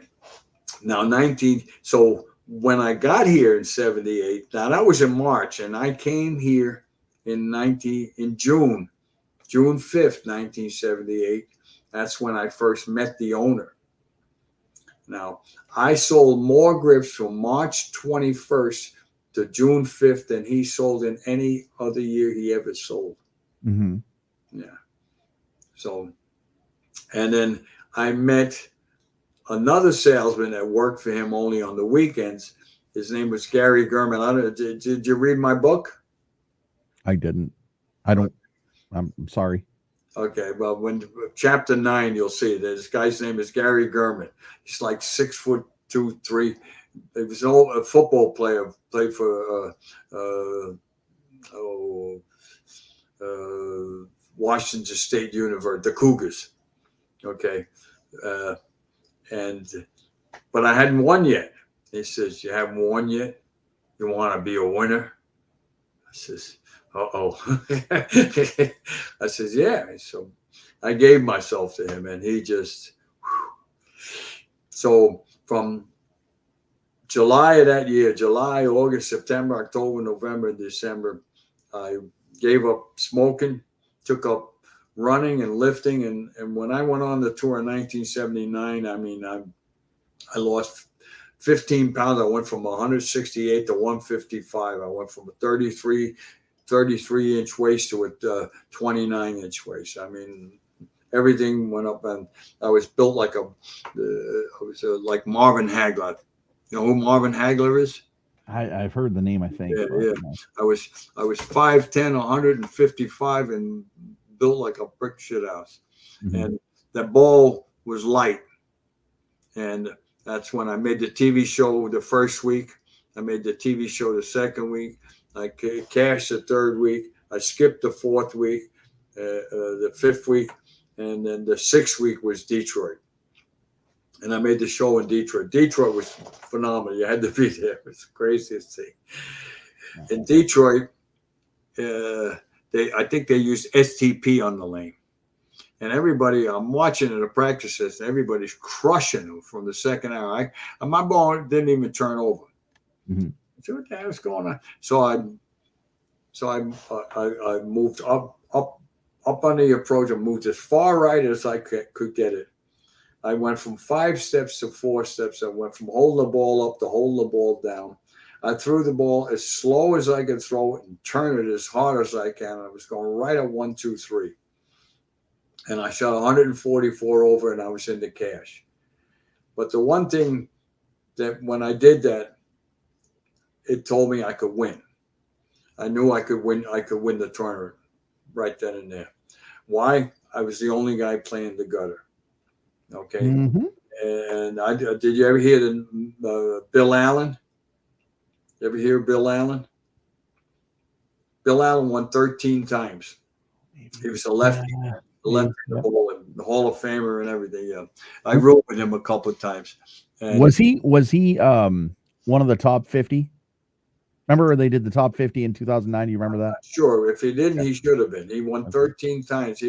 But he always knew when we were rooming together, and all of a sudden he gets edgy. We're going to bed. I knew right away. We go to bed, and sure enough, he won the tournament. A couple of times. So, and the reason why is that when you're playing when no one else is playing, you got a chance to win. Mm-hmm. Okay. I always knew that. And I got all the way into the last game of the tournament. When you come out of the paddock for the position round, mm-hmm. and it's in Detroit, I'm bowling Bob Strampy. You know who Bob Strampy is? I've heard the name. Yep. Yeah, he finished 50th on the. Okay, and everybody in the bowling center is going. They're stomping the ground, going Strampy, Strampy, Strampy, and I'm bowling them. And all of a sudden, my wife jumps up on the settee like a raving lunatic and goes, Schlegel, Schlegel. He laughed. I never cracked a smile, nothing. I stayed focused. I crushed him. Of course. I crushed him. I saw with the front five, he never had a chance. He never had a chance. Now I make the TV show, and I should have won that tournament. I really believe that. I'm playing the gutter on the right lane with one ball taking 4 steps. And I'm playing the second hour with a different ball taking 5 steps on the left lane. And I open up with the front 5. And I'm on good. And the right lane off the gutter was just, if I could have struck as much on the left lane as I did on the strike lane, I would have ran away from that tournament. Okay. Maybe if I used that ball on the left lane, it would have happened, because now all of a sudden I had the same look, except one of them go off the gutter and one of them on the second arrow. And on the top of my backswing, the cameraman, he's on a plywood platform, and he moved, and I hear, and I heard the plywood creak right at the top of my backswing, and I flinched and I left a flat 10. Yeah. I still shot 248 that game, and he gets a jersey squasher. Bill Coleman, I'll never forget. He gets a jersey squasher a bucket cave in the 9th, a jersey squasher in the 10th, and packs it in the 11th to beat me 257 to 248. And then he shoots 180 the next game. So jersey squasher, you refer to a jersey squasher as like what we would refer to as a Brooklyn. No, the Brooklyn is a full. That's almost a flush strike on the other side. Yeah, on your opposite side. Okay, a jersey squasher is your half. You're almost on the nose, but you're a little bit to the left of it, and you just squash it and just pushes them right off. They just squash it, just pushes them right off the lane. Oh, what a way to lose! What a way to lose! Oh, I was so mad. Well, that's why, when Bob Learn shot them telephone numbers in Erie. Telephone numbers? Yeah. Oh. Yeah. You mean they should? Yeah, they averaged like 270. So he should have never got that. They gave him the shot over. He missed the 10th pin in the 10th frame to lose the match. And he said, the guy flinched. I don't care what the guy did. Why? Because they wouldn't give me my shot back. The same thing when I made a TV show in Kansas City. In the top of my backswing, a baby screamed. Right? What's a baby doing on a TV show? Yeah, I agree. Okay. I can name so many titles I could have won because of the U.S. Open at Bradley Bowl. I can't even remember what year it was, but that was I'm bowling my Goomba, Johnny Petraga. I'm on a triple. And on the top of my backswing, before the TV show, I'm at the snack counter. This lady's there, and I buy her a soda, and she's having. Well, now she's a big fan of mine. Right on the top of my backswing, she goes, "Come on, Ernie!" Oh no!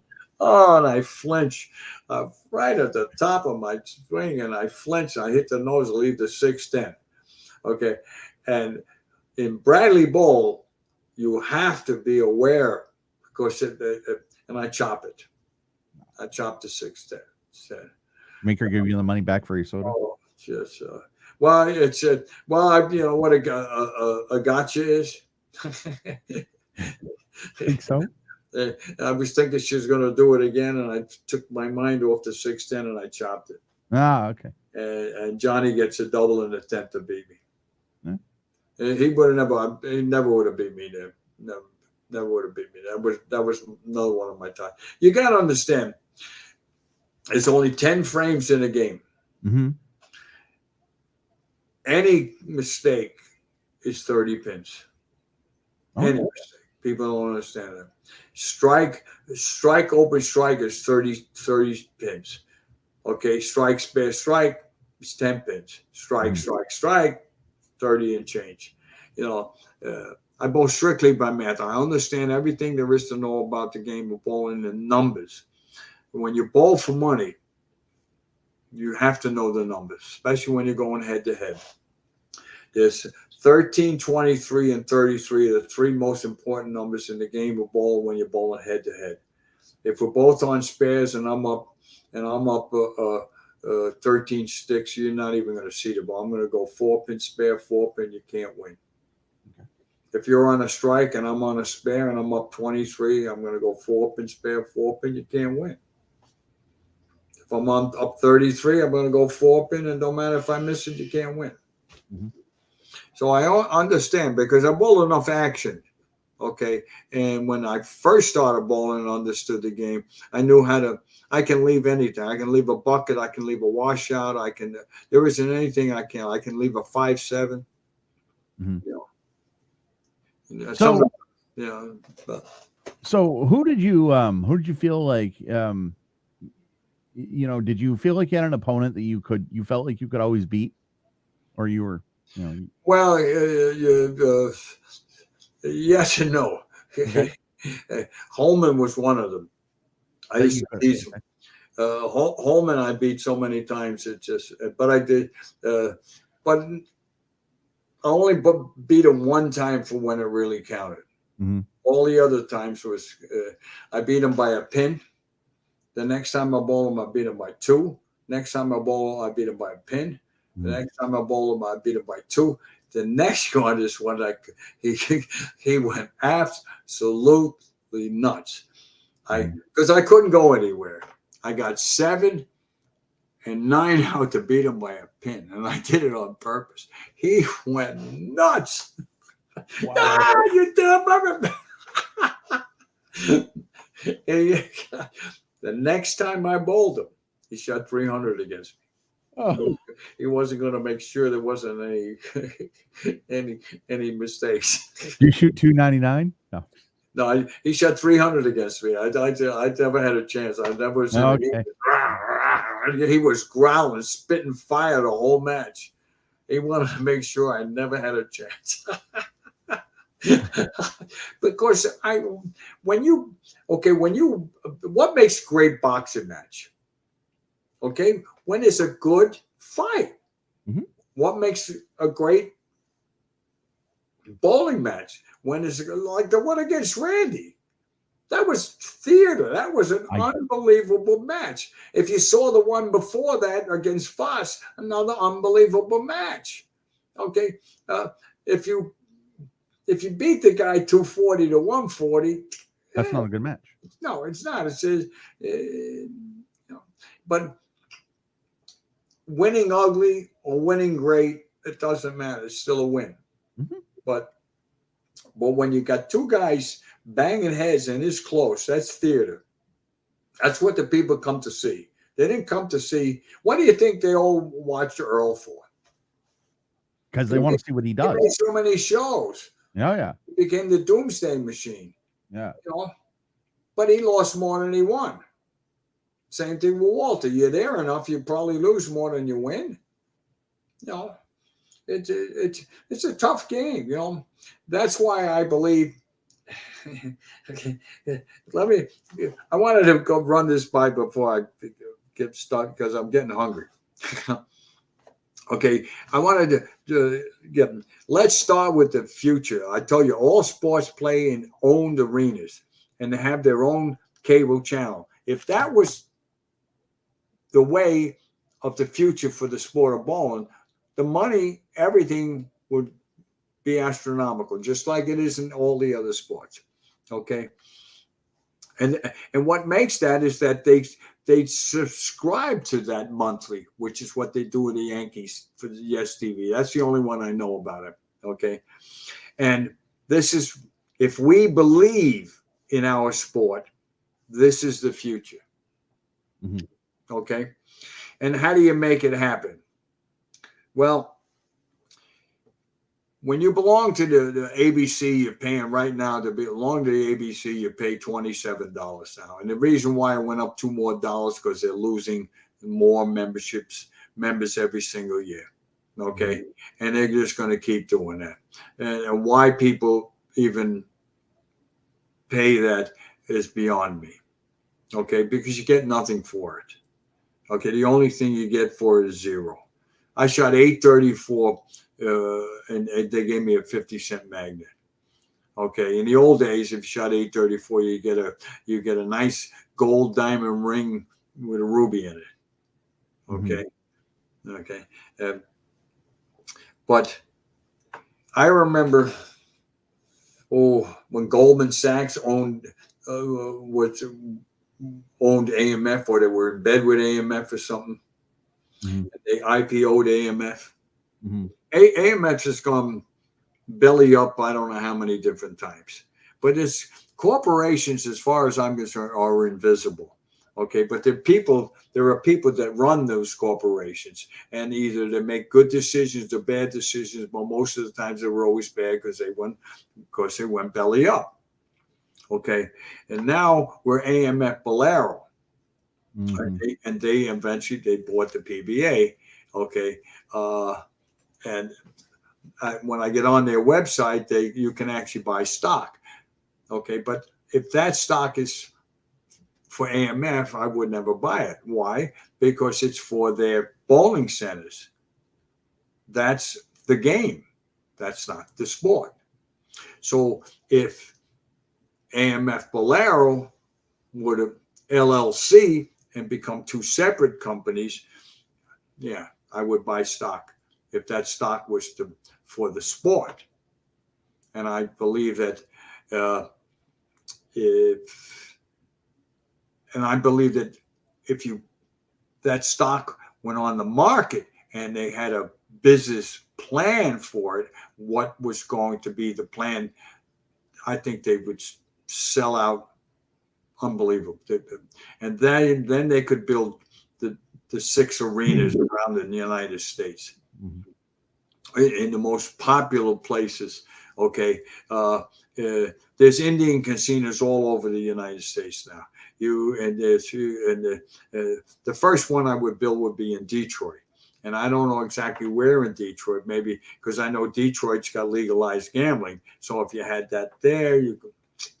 Because you could get the other thing that made football, you could bet on it. It's the same thing with baseball. You bet on it. Hockey, tennis, you bet on it. Okay. Yeah.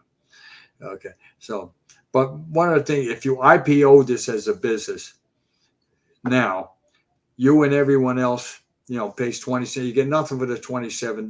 But if you make you could get paid $27, and you got a stock. A little different. Okay, and the USBC needs more places than Reno and Nevada. Okay, yeah. So because nobody wants it, because it's not that they don't want them, because in the old days they did. The reason why you come to the town from March to the end of June, and the amount of revenue all these bowlers bring into you is a lot of money. Okay. A long time ago, a friend of mine used to work for the Las Vegas Review. Okay. And I asked her about the numbers. Okay. She said, well, there's 10,000 teams. There's 500 teams, so that's 50,000 bowlers. Everybody brings 1.5 bowlers, so that makes it 75,000 bowlers. All right. And 75,000, they're all there for 4 days, and the average money they spend is $200 a day. Okay, so that's 800 times 75,000. Awful lot of money. And in 1987, I read the Bowler's Journal, and they talked about Las Vegas. Oh yeah, in 1987 we were in a recession, things were really bad, but Vegas did very good. The USBC went there. They made $120 million. Okay? So we are not going in the correct direction. I mean, as long as the powers to be like what they're doing, and the bowlers are happy with the cheap money that they're making, this sport will never go anywhere. Yeah, it hasn't. Has no. If Kyle Troop is happy making the money he's making, same thing with Belmo. Well, Belmo's making more than any of them because he's got his name on the ball. yeah. Okay, Oh, yeah. But if how many are these bowling balls selling? Okay, in 1961, Ray Bluth said to the executive board, "We should make our own ball." But again, I'll show you where the powers to be are. But the PBA couldn't go anywhere because where would the money come from? Because AMF Brunswick and they were our sponsors. You see, so there was always a conflict of interest. Okay, and the power structure of the banging heads and fighting all the time. So it's the same thing with the PBA and the ABC. They fought all the time. Well, the PBA was nonprofit, the ABC was nonprofit too, and they were always fighting for the power. But they forgot about the people that were making everything happen, the bowlers. The PBA had 3,700 members. The ABC had 10 million. You know, so, and they don't spend. They were a $50 million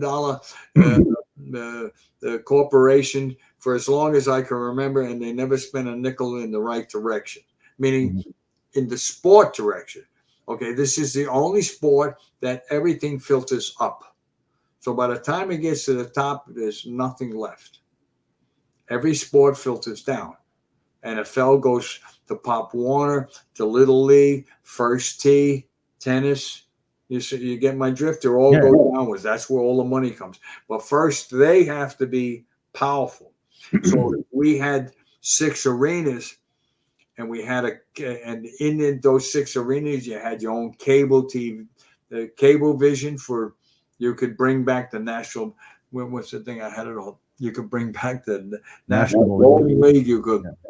Okay, yeah, I got it here. The goal for us. Well, okay, let me give you something. Mike Monyak, you know who he is? Yes, National Bowling Stadium, right? No, he's the main man for what's it?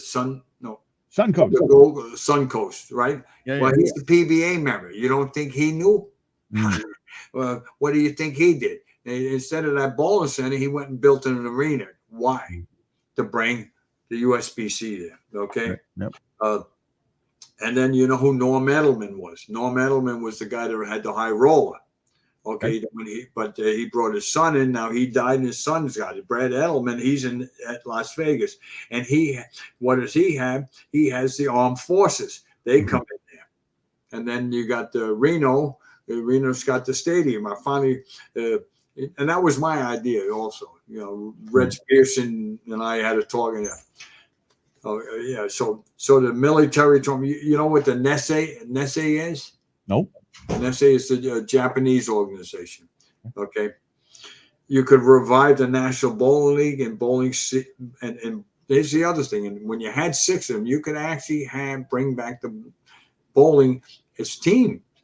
You can have teams just like if there's 6 of them around the United States, and you could have them in from September, October, and November, a 12-week season, and then you're gonna have the World Series in December. Yeah. So I know that you want to go eat and stuff like that, but I just I mean, can I get through these questions, or do you? Go ahead. Hit me with them. Did you feel that you had a bowler that you could never beat? I beat them all. I beat them all, and they all beat me.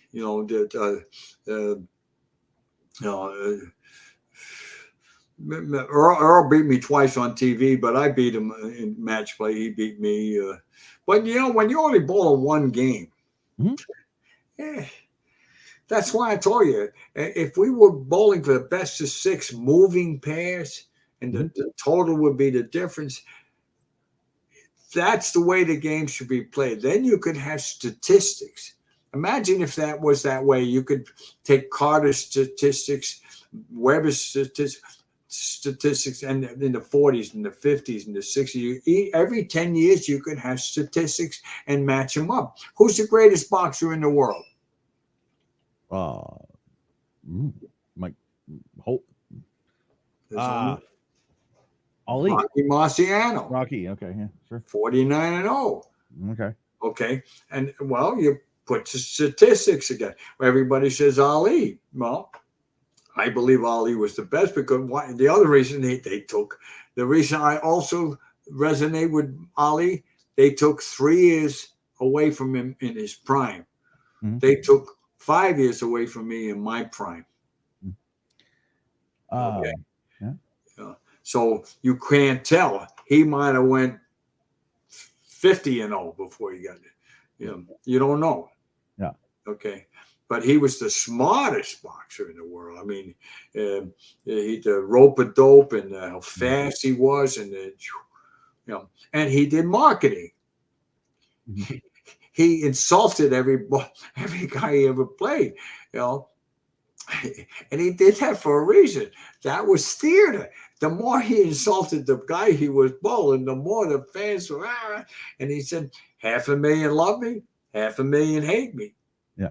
It's 1 million seats, 1 million asses in the seats. And that's what he's done. That's what made him money. Okay. So he knew sales and marketing. Mm-hmm. So our sport doesn't know how to do that. They don't. Right. What was your favorite bowling ball era? So I asked Parker Bone this, and I was, I know Parker is not, and he's 60, but Parker's a friend of mine. And I asked him, I said, what was your favorite bowling ball era? What did you think of rubber? And he's like, Derek, I didn't bowl in rubber. Give me a break. But what was your favorite ball era? I told you. Well, stroke, finesse, and real bowling was rubber. Okay. Okay. Yeah. And the reason why, you couldn't do anything to it. Mm-hmm. Plastic came along, and you could. Didn't you ever take chemistry in school? That's where the soaker came from. Okay. And that's what destroyed the game of bowling, plastic. Because once you got guys like Don McCune, he put methyl ketone on it, and all of a sudden he's a superstar. Okay.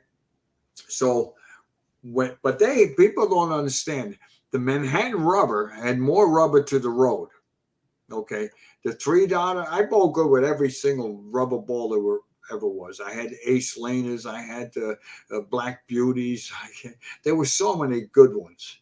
But it had to do with the guy throwing the ball. Mm-hmm. Okay. Once you started into this other stuff, it was the ball. Okay. Mm-hmm. Before it used to be the bowler. Now it's the ball. Look at, that guy's using the ghost on this lane. He's using the purple hammer on that, and this and that. I don't care if he's using an egg. Is he any good? When you're good, you can bowl good with an egg. Okay. Yeah. The ball manufacturers are, I don't want to say them. If I said the wrong thing, my wife think I'd get sued. Listen. Let me tell you, because I know that you were talking. You said that when we were talking on the phone. It changed. I can't get sued because this is my podcast. I created this podcast to give you guys an outlet to say whatever you want. Nobody's going to sue you.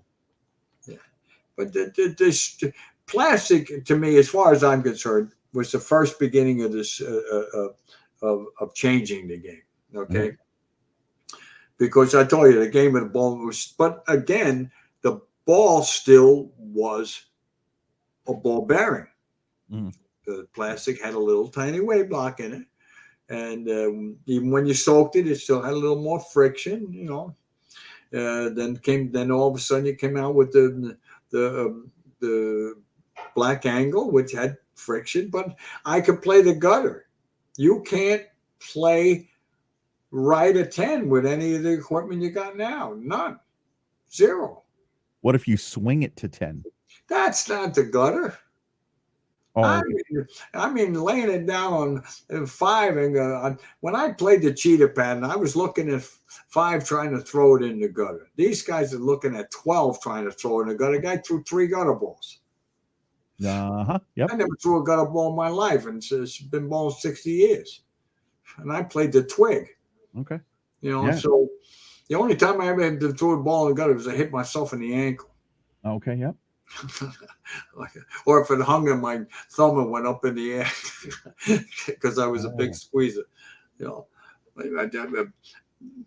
But the manufacturers, it ain't it's the United States Bowling Congress. Mm-hmm. They are the police department of the sport of bowling, and they allowed the game to get away because in 1903 they outlawed the dodo ball, and you couldn't put lead in the ball. Why is this giant, dense, huge, powerful, bang hitting ball weight block in there? That shouldn't be. I don't care. Mm-hmm. I don't care how many of these things you have. Get rid of the damn weight block. Mm-hmm. The friction. You don't. These guys that are on the tour could bowl. If they're good, they could bowl good with an egg. I will. That's when I'll stop watching the tour because I hate eggs. So. I don't like them. I watch it. It's just stupid. I watch it so a little bit. And I'm God, dude. He's using this boy. He's using that boy. I don't care. He's got 500 reps, 300 reps. Look at this. He missed it. I love it. Saw Jim Stefanich when he stroked the ball, or Bill Allen, or Bob Strampy, or Carter, or Anthony. Carter's release was weird. Anthony and Carter, I would have loved to have seen the two of them bang heads. Yeah. Oh, geez. But they both were the same. They were both about the same height, same weight, big ass, same bent elbow, and what stroke. Stroke. You should Jim Stefanich when he played the twig. It was fascinating when you saw a guy stroke. And the other thing about the game was when in 1978 in Kissimmee, Florida, I ran away from the field. You don't see that anymore. See, that's really. So when it's just a ball. Like when Tiger Woods ran away from the master by 12 strokes. Mm-hmm. Wow, this guy's great. Wow. Mm-hmm. You see? And that's what's missing. Yep. There's no greatness anymore. Yeah. They don't even talk about they don't even talk about the ball. It's the ball. I understand the business of the manufacturer trying to make money, but the amount of money they make, the small amount they're putting in. Get rid of the ball reps. Get rid of the weight and let us bowl. If I had a ball rep in the old days, Joe, geez. Oh my God, you would have yelled. You would have been like, "Shut up, man! I know. I got." No. I had a ball rep when I bowled when I was a kid. Oh. When I bowled action, my buddy Steve, Ernie, too much speed, softened it up. When I bowled on the tour, I had my wife give me a kiss. I come over to give it. We had signals because you weren't allowed to have coaching. Yeah. Okay, can you see me? Can you see me? Yeah, hang on 1 second. I'm looking at the question. Let me see. Can you see me? Yeah. Okay, you see this? When my wife did that, that meant the ball was sliding too much. If she went like this, my feet were too fast. Okay, so she would be giving me hints. The same as with Steve. So I'd soften up everything, get tight. Because when you are stroking and everything is right, your footwork, your time, your rhythm, your flow, and the ball flows over, and you strike a lot. Mm-hmm. And when I was in rhythm and flow, I struck an awful lot. Oh, I didn't care if I know exactly how many revolutions I have. Okay. Mm-hmm. And I add one or take one off to carry. And just, what's the most important thing in the game? Right here. Right. Absolutely. You feel the ball, right? Off your thumb or your fingers. You see the ball, but the sound tells you if it booms too loud, then you're gonna leave a 10-pin every time because the ball hits too hard. Mhm. Pins jump straight up in the air. Mhm. And black, blue, bleak is the ball hit weaker. You either ran out of gas or Mhm. you didn't put enough on it. Mhm. But when you stroke it, you can the crack. It's like the crack of a bat when the ball goes through the pins. It's the same thing. I could turn around backwards, and you could throw the ball, and I could tell you what you leave. Yeah. Okay. So they're a little tougher on the synthetics, but on wood pins, I could tell you that's a 4-pin. Yeah. That's a 10. That's a 10-pin. I can tell you that's a bucket. Yeah. You can hear it. It has a certain sound. Mm-hmm. Yep. Yeah, but you don't see that anymore. That's the thing. I bothers me about the game. Yeah. Okay. One other thing here. This is the toughest one. Why is there no unity on the tour? Like a union, no unity. Why? Well, they're all being paid by the ball company, so you can't have a union because he's with this company, that company, this company. They're all with different companies. They're all afraid to lose what they have. Mm-hmm. Yeah. Yeah. So if everybody quit the staffs, Mhm. became a union, Mhm. and regrouped, they could get paid. Right. But one of the things I watched the show the other day, and man, I go, wait a minute, it's like 4 ball reps. Mm-hmm. Yeah. Which one are you talking about? Saturday and Sunday, or both? Or Everyone, there's different ball reps. How Yeah. many ball reps? I'm not out there. I don't know how many ball reps there are. there's quite a few. Yeah, okay. Who's paying them? I would assume Corey Dykstra for Brunswick, Barbara Bill Chrisman for Storm. I don't know that. It's but Is it more than the guy? Is it more than the bowler's making?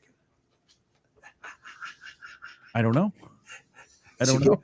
Is he getting health insurance and retirement? Yeah, I don't know. You understand what I'm telling you? You get Yeah. No. So let me ask you this, and like I said, we can approach this any way you want. I told you about this question. Yeah, go ahead. If Randy Peterson shows up for Thanksgiving dinner, is he welcome? Yeah. Yeah. Only if he shakes my hand first. So that's the stipulation. He has got to shake you. Well, you got to understand when I didn't strike in the National in 1981 against Earl, Mm-hmm. I'm going to rip his throat out, because of the re-reaction. But I shook his hand, and even when I lost in the 76 in Dickinson, and they drove me nuts. And you got to understand, in 1976, after the TV show of them driving me crazy, they had 8 minutes left. Okay. And I wouldn't go up. I shook his hand and I walked away. They wanted to talk. I'll give you a talk. Yeah. I saw that. I watched that tournament. You told me to watch it, and I watched it. And I remember, like, you were looking at it, and you don't like re-recs, but you would have re-recked. I know this because you said, Ernie, you got to look at the rack. You got to look at the rack. No, that you got to understand. I don't re-rec. Okay. Okay. But I look at racks. Okay. The rack on the right lane. Well, there was $100,000 for a 300 game. Right. Okay. And I sat in the wrong seat. Okay. When you get a double, when Randy got the double and went to go to get the triple, I was supposed to jump into the right-hand seat. Why? To look at the rack. Okay. First order of business is the rack. Mm-hmm. Okay. So by Randy was spinning, I would have looked at Kurt and I would have said re-rack. Because that rack looked like I could take the 5-pin out clean. Mm-hmm. That's how wide it was. Mm-hmm. Okay. But you got to understand, I hustled him into that because he wanted me to start. I would have had to finish on that rack. Okay. Mm-hmm. And one of the things, if I got choice, I'm never going first. I don't care if I got a good shot in the left lane or not. I'm never going first. Never. I've never gone first ever in any time I've ever been on TV. So you want the bowler to, all right. Well, if he opens and I double, he's down 20. If he spares and I double, he's down 20. If he gets a strike and I double, he's down 10. He's always down. If you believe in yourself and you believe that you're that good, you start with a double, he's always chasing you. So if he goes strike, temp, and strike, and I go boom, boom, now he's down 30. So now, it has nothing. Yeah. So it has nothing to do with the, okay, here's my score. What do you got? That's right. Okay. It has nothing to do with that. When you're as good as I am, or you understand how good you are. Mm-hmm. Okay. I know when I got nothing, but when I got a shot, I've never started ever on TV. You can look at unless the other guy was first, then he would have me start. Okay. But I never want to start. Never. Because if I throw a double, you're always down. If I keep throwing doubles, and then if we keep striking, guess what? I strike out, shoot 300. You got to get 3 to tie me. You're always under the other guy's always under the pressure. Always. Always. So when when the other guy comes in, he makes me go first. I don't mind that in one sense, because I thrive on pressure. I don't care if I got to get up in the tent to get a strike. It doesn't bother me. If you saw me in the action days, I want to watch that Allen match. Yeah. And when I needed a strike to win, more than likely you was a loser. Okay. And the temp, you're going to either leave a solid 10. You didn't leave solid 9s in the old day. You left a 10, you left a solid 10, a solid 8, or a solid 7. You never left a 9. There was no such thing as a solid 9. The solid 9 today is the 4-pin. Okay. Okay, because the 6-pound weight block pushes it right through. That's, but. Do you regret anything in your PBA career? Yeah, all of it. Really? Yeah. Okay. Why's that? What they did to me. Okay. And it went from the time I was 20, then they barred me for 5 years. Then I got on tour and saw the politics and the garbage that was going on, and then catch guys cheating and all that stuff. Yeah, but I know how to bowl, and that's what you ever go, you're at a job and you don't like it, you go get another one. But there wasn't another one. There was no other place to go. What was the most important PBA title you won in your career? Oh my God. Oh.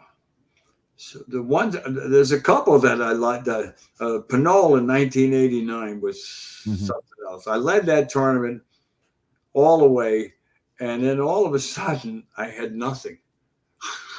On TV, you had nothing. No, I mean the tournament with 16 games. All of a sudden, I had nothing. I kept drilling balls and trying to sink, and nothing worked.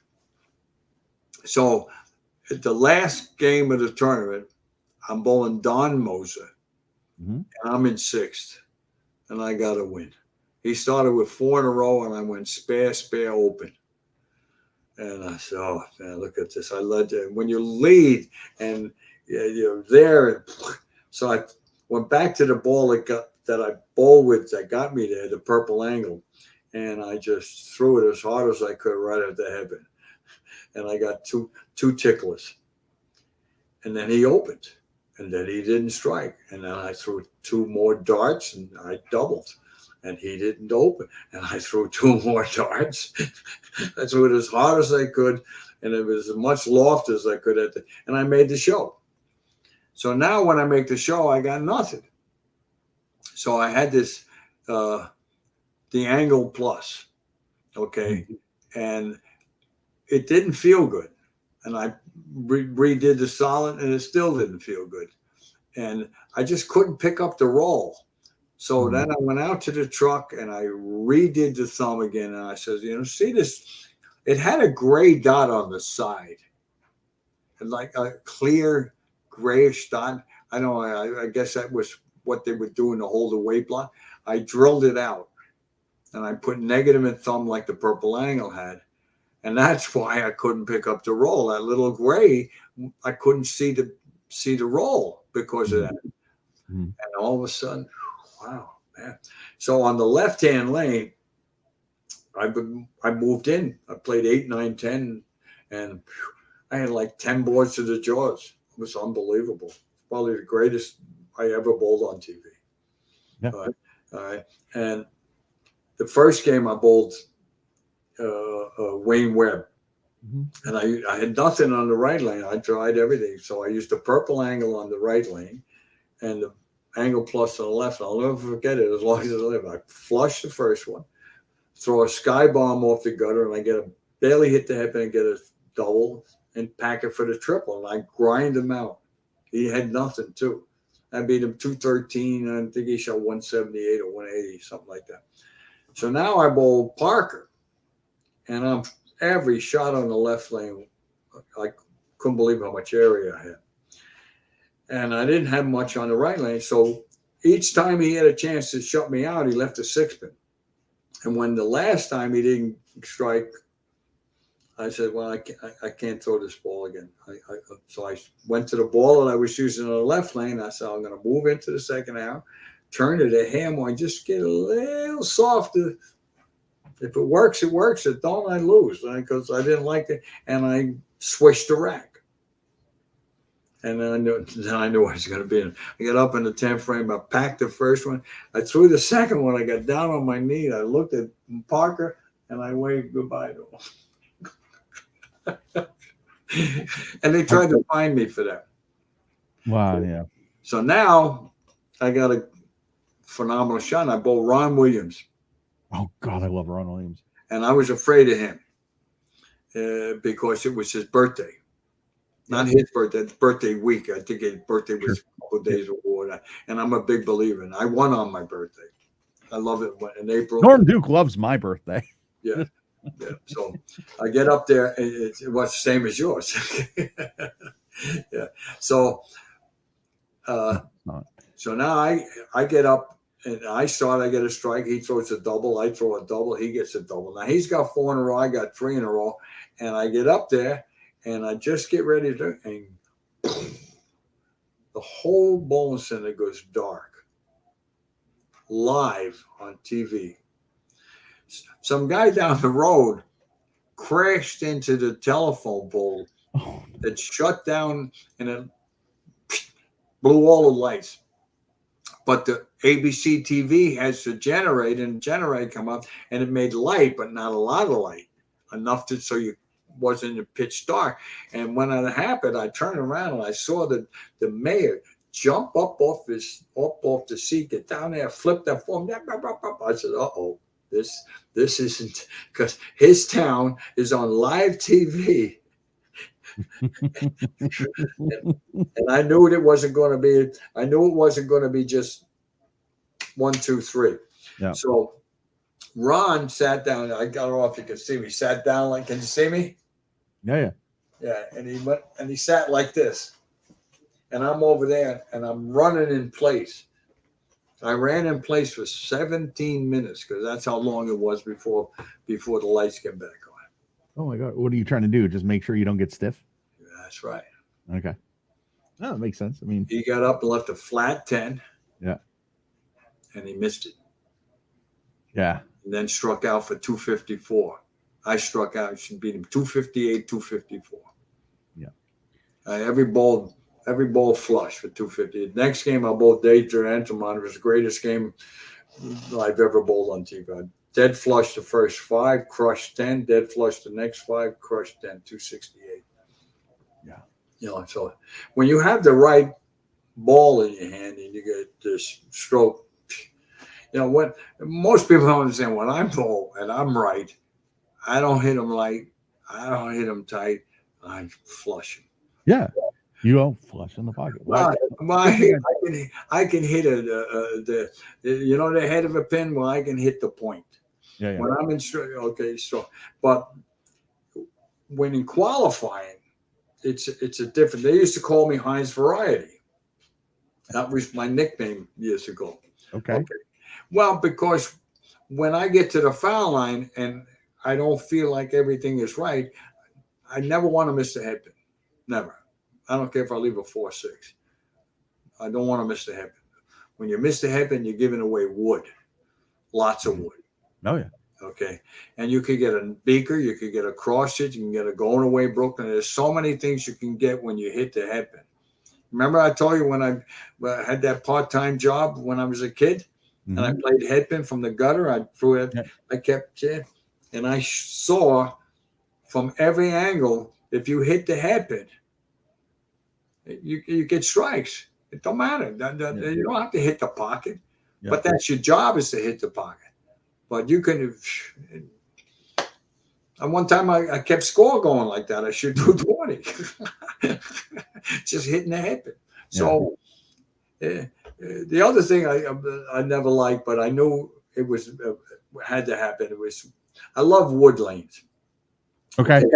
That's your favorite surface, wood or over synthetic? Because it had a track. Okay. Okay, and every house had a characteristic. Number one. Number two, wood. You got to understand. I went to school to become a carpenter. Okay. And wood swells, goes up and down. In the Hub Bowling Center on a bowling pair 9 and 10, I would bowl any human in the world on 9 and 10. Because 9 had a high board right in front of the pocket. I threw a full roll. I rolled right up the high board into the pocket. I used to bet on 250.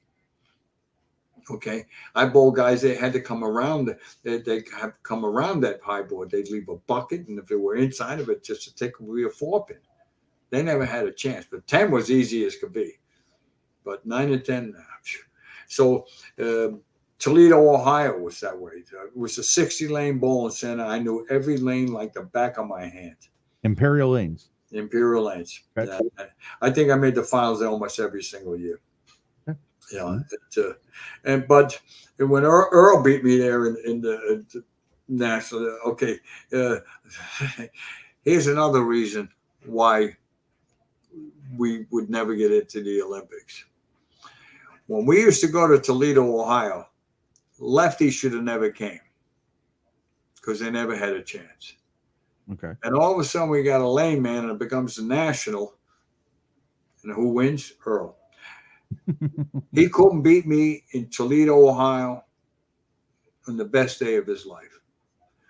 Okay. But once the lane man came, he had a chance. They never had a chance because of the way the characteristic of the house. So they had to do something to give the lefty a shot. The topography of the lanes. They never had a chance. Never had a chance because the track. It was a 2nd-hour track house. You know, Ray Bluethick, Weber Burton, Keith Wilsey, all these guys. And if you could play between 8, Norm Myers, between 8 and 15, right up that track and feed it right in there. Yeah. How many bowling balls do you carry on tour with you? I always had, once years ago, I used to buy a new ball every 2 weeks. Okay. 1976, I used 2 bowling balls. I used a 3-dot 95% of the time. Okay. And I had that blue AMS strike line, which made by Columbia. It was a C5S. It was great. Yeah. But as the years went, more and more you started to see it was becoming more ball oriented than anything. But it was in the old days too. You got to understand it. It's just it wasn't as prevalent, but you didn't see it as much. Okay, but by the time you realized it was too late, like Kurt Schmidt and I threw the ball fairly close. All right, and he was 200 over and I was 200 under, and I bowled as good as him. So he was using plastic, I was using rubber. He might have been using positive and finger, and I might have used been negative and thumb, you see. So the static weight had a lot to do with it, but you didn't realize it then. Mm-hmm. Okay, it's the same thing now. The ball rep, he says, well, yeah, this, it's the same thing as now. Okay, except you got the big weight block. He's saying use this ball versus that. Yeah. Yeah, there you go. Put it this way, if I was a ball rep for anybody, I could tell them exactly what ball, tell them where to stand, what to look at. So They can't do that. Yeah. How old were you when you shot your first 300 or 800? 19. 19. All right. 19. I beat him 300, 279. Well, he shot left a 4.9, made the one and struck out, and I beat him 300. I did that twice. Yeah. In the old days, they had a case, and in that case, at bowling centers, brand new bowling centers, they always had a case, and in that case, they had a big trophy, and that trophy was for the first 300. And I did that in the Lynch's Ridgewood lanes, and I did it in the Central lanes in Yonkers. Mm-hmm. But at that time, I only beat him 300 to 269. Yeah. Yeah. So, when did you leave the tour and why? I wanted my business was ending. Mm-hmm. Okay. But we missed that point. Okay. The other reason I didn't like it, I was 64 years old. Mm-hmm. All right. And that's just the new people, not the new one, the Microsoft PBA. Mm-hmm. Okay. They had a thing that if the leader of any of the region at the end of the season of the regional program, if you were the leader in points, you were on the all exempt tour. Mm-hmm. And I was leading quite a bit, except they did something I thought they shouldn't allowed. The Western region, Dave Leverage, what the hell was his name? The redhead guy. There was 3 of them came from Arizona all the time. Okay. Mm-hmm. And one of them beat me twice in the middle, not for the title, but I made the finals. I bowled him and he beat me 3-2. Okay. And they would have never came, the other guys, because Dave was a businessman and he had a tremendous amount of free miles. So he brought 2 of his buddies with him. Okay. And one of them beat me twice. Okay. And I was leading the points to the very last game of the year. I bowled Dave Leverage. We were 2-2, and whoever won was exempt. Mm-hmm. And they beat me. Mm-hmm. But the thing that aggravated me is because they came from they should have he should have had to try to qualify in the Western region. Should not have been allowed to come to the Northwest region. Mm-hmm. Okay, if it was the justice, I would have made that. Okay, now this is why I'm mad. Mm-hmm.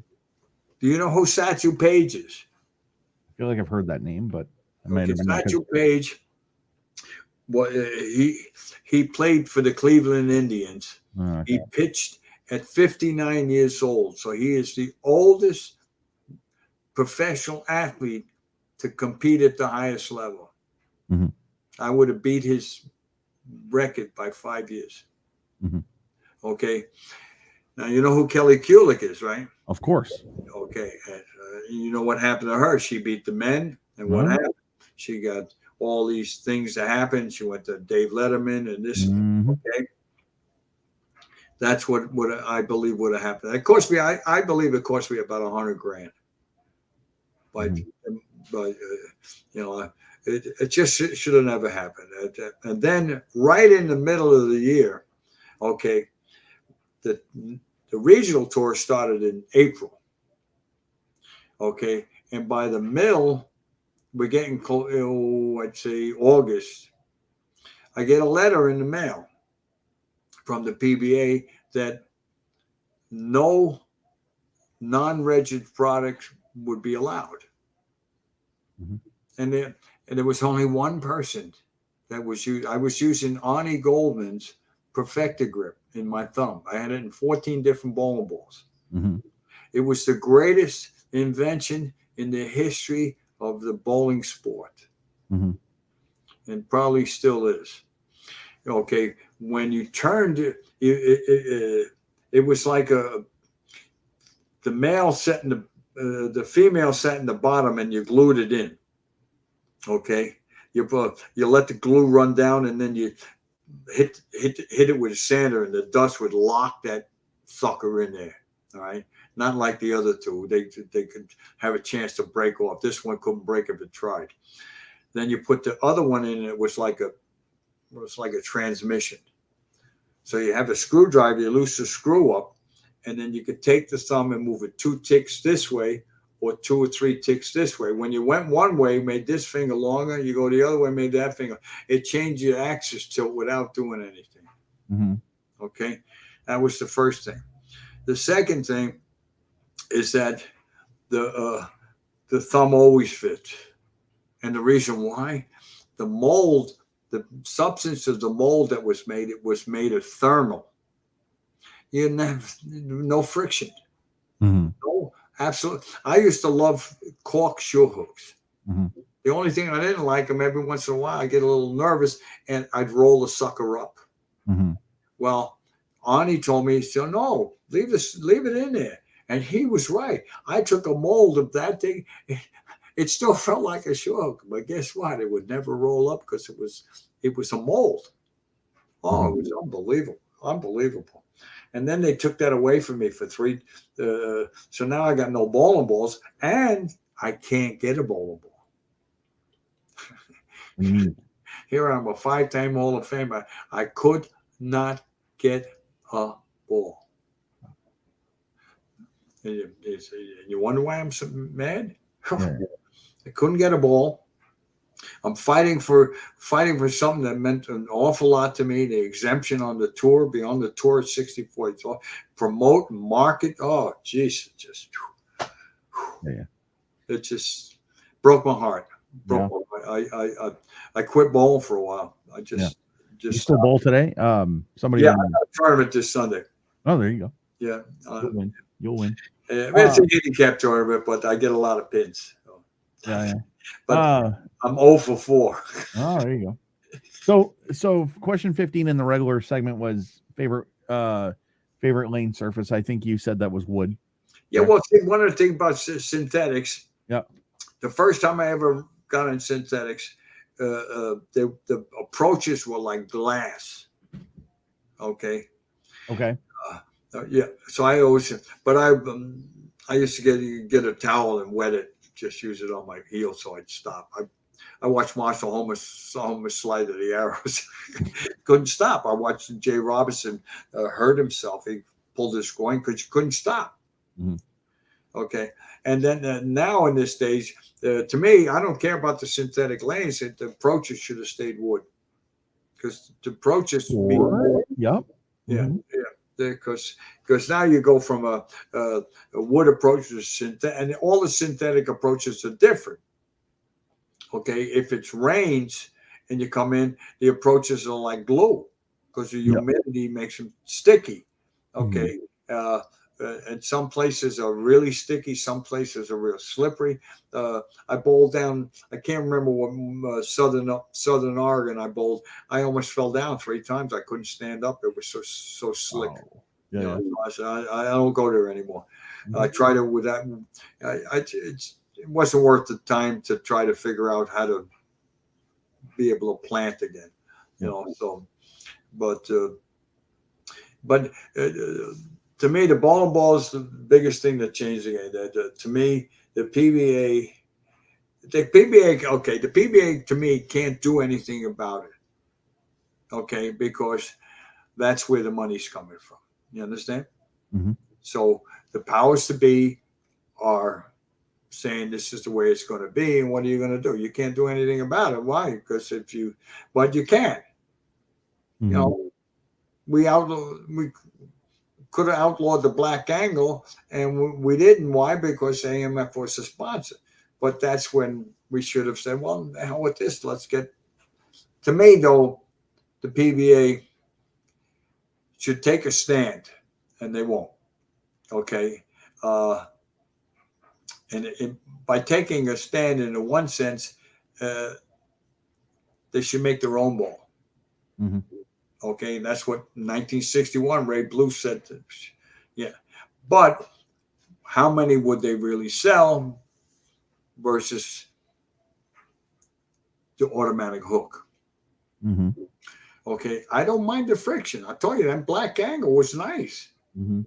Okay, but when you got into the yellow angle, I looked up on the internet about all the different angles. I love the black. I love the purple. Mm-hmm. The blue was conditional. The yellow was conditional. The gray never turned over. Again, if the lanes were on fire, the gray angle would have been phenomenal. Let me see. It's a black, the blue, yellow, purple, and gray. I think that was 5 of them.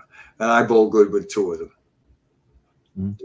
Oh no! And then you had the ultra angle. See, that was the first. I think it was the ultra angle. Yeah, the ultra angle was the first one that didn't have a pin. The first one I had, I used it the whole year, but it went down the lane this way, and then it flared and come in. The flat was tight, but it rolled down this way, and then it changed direction this way. Woo! Mm-hmm. Oh, it was just unbelievable ball. I either flushed it or rattled them or swished them. I couldn't believe I had a ball. If it's still there, I gave it to Zodiac Lanes in Camden, in Missouri. They probably still got it if it's still open. Yeah, it was phenomenal. I won the Red River doubles with that. Me and my buddy. Yeah. So the ball was phenomenal. And then it was Angle Plus. Yeah. So one of the things I wanted to do, a lot of podcasts that I've seen, they always do 10 frames, and I'm like, that's kind of boring. That's kind of the same old thing. So I do think going flush in the pocket. I don't know when the last time you shot 300 was, but you're going to shoot it tonight. It's just 12 questions. That's just random. And the tournament I'm bowling on Sunday. Yeah. The place that was my last 300. How old was I? 70, 71, 2, 3, somewhere around there. Wow. Yeah. Is it in Washington or are you? Yeah, Washington. Longview, Triangle Bowl in Longview, Washington. I'm telling you right now, man, if you ever get to Portland, Maine for the PBA League, I will buy you a meal. I seriously will. No, I don't travel no more. Me and my wife, we love Washington. We do. I just don't. I travel. People keep asking me, "Why did you?" I traveled for 40 years. Oh yeah. Okay. When I travel up to Longview, that's a long trip for me. Right. Yeah, and I did it for so long. I just don't want to go anywhere anymore. I understand. Totally understand. Yeah. So what is your favorite food? I know we talked about this on the phone, but what's your favorite food? Italian. Italian. Yeah. My wife's Italian. Yeah. Well, my wife sucked me in. On my first date, when I came over to her house, she cooked me a meal, and she wouldn't tell me what it was. All right. And it was delicious.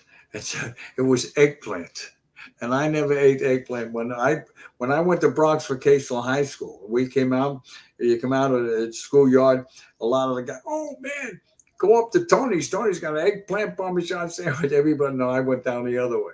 I got a ham and cheese hero. Oh hey, God, it's the best. How can you eat that purple thing? Well, if she told me, I would have never ate it. Yeah. And I ate it, and I said, "Oh man, this is great! What is this? It's eggplant. Oh, it was delicious. That's my favorite meal. Eggplant parmesan." There you go. What's your favorite music? Well, the Beatles. Okay. So, ever since I saw Bohemian Rhapsody, Yep. yeah, I really love Queen. Oh, there you I watched that movie. It just aggravates me that guy should be shot. Yeah. But and now you know they got all kinds of pills and stuff for AIDS, and they couldn't. Mhm. And you didn't have to be gay to die. Arthur Ashe died from AIDS. Mhm. Well, he had a blood transfusion, and a lot of people died because nobody knew that it was a blood disorder, AIDS. So and then but look at Magic got AIDS, but he had they were finding things out for it. So just like this COVID, we had this thing.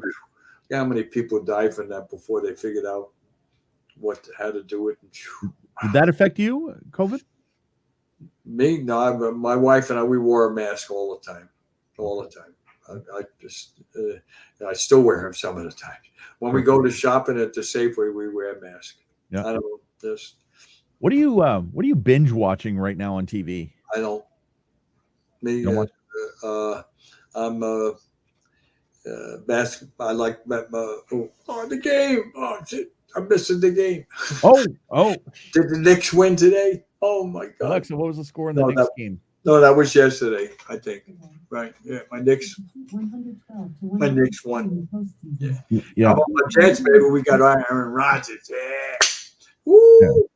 Yeah, there you go. I bet him to lead the division last year. $20 would have got me $450, and then I bet another $20 they'd win the Super Bowl. That was worth $2,500. How did you meet your wife? By accident. Yeah. Best way to do it. All right. I want to make sure it's not. Mark Ross. I was Mark Ross' doctor. Okay. I used to help him, and we were friends. Him and Johnny Edelberg. We used to travel together all the time. Mm-hmm. And it was the last stop on the fall tour of the year, and I was going up to I think it's Watertown, New York, and I was going to go up through the Canadian border. Could get there a lot faster because the speed limit was fast. But I was there watching Mark because I was leaving the next morning, and I'm sitting behind the seat watching Mark, and all of a sudden I hear this: "Is that seat open, Ernie?" And I turned it. Ooh, hello there. And there was this heavyset guy sitting to the right of me, and there was a space to sit to the right of him. He wouldn't move. She gets up and she sat over there. I wanted to knock that guy out, but he was too big. Yeah. And then how you lean back. Where you from? About But I find out she's an artist. Yeah. And this is 1975. I already knew what I was going to do for 76. I knew because in 1975, you got to understand the last stop on a tour in Detroit. I'm sitting in my motel room, and 74 and 75 were my two worst years. And I was 32 years old. I thought my career was over with and everything was gone. And I'm sitting there and I look up and I got a big white wall there, and there it was. Holy! And I had that vision of the bison. There I was in the sunglasses, and the all white silk suit with red and blue sequins. You got it in 1972, I think it was, in Jimmy McHugh led Las Vegas, the Showboat Hotel, and Gus Lampo beat him. Okay, but he wore like a black lacy shirt with puffy sleeves. So So I always remember that. I said, wow, that was sharp. So when I thought about my white suit, that's what I was, big puffy sleeves and I could see with the sun, wow, oh. And then all of a sudden, I went from being depressed. I said, yeah, 76, going my year, yeah. And then right after that, about 20 seconds later, oh, up right next to that popped a face. When I turned around, as that seat opened, that was the face. Oh, I couldn't believe it. I tell you, people think I'm crazy, but there it was. So now she sits there and we start talking and find out she's an artist. And I needed somebody to do some artwork on my bowling bags and help me with a couple of things. And I talked to, hey, uh, you know, can you do this for me and something? And then after I got talking, oh, jeez, yeah. She's with Mark. yeah. Now, Mark, it was my friend, and he was on the tour for 5 weeks with her. And I never seen her once Oh, till that time. well, But so now so Mark, I think he shot like 279 the first game too. I think that's the guy. And now he's going to the right. So she's going to go follow Mark. She leaves her coat. So what the hell is leaving her coat? So she went, and after Mark won that game, he went all the way down the other side. And she said, no, go ahead. I'm going to talk to Ernie. So she started talking to me, and one thing, she started giving me a lot of hints. And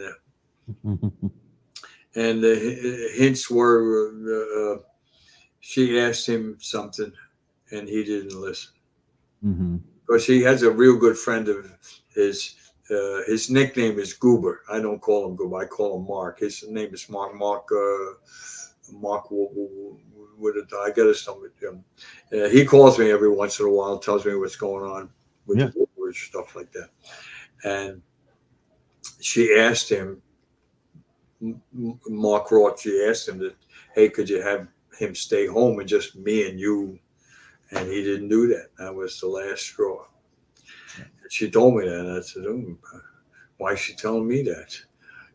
So I left the next morning. I got a number, but I'm about 200 miles up on the Canadian border. It's about 2:00 in the morning. I'm stopped for gas. I'm pouring all I could think about was her, and I just turned around and there you go, bud. I drove all the way home, went to sleep. I woke up the next day, called her up.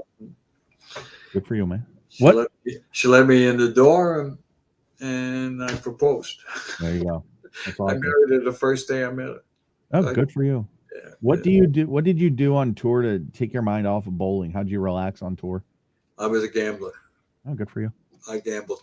I made more money gambling on the tour than I ever did bowling. I feel like you play any game. Like I was just like, I feel like you'd play checkers, you'd play chess. Chess. I lost. I was trying to learn how to play chess, and the guy beat me in 3 moves. It's the hell with that game. Instead of teaching, he destroyed me, and that's not what you're supposed to do. No. And I like most games because I'm very competitive in everything. But cards, there's I was always pretty good. They had a game on the tour called Pangini. Okay. Now Pangini is 8 decks of cards.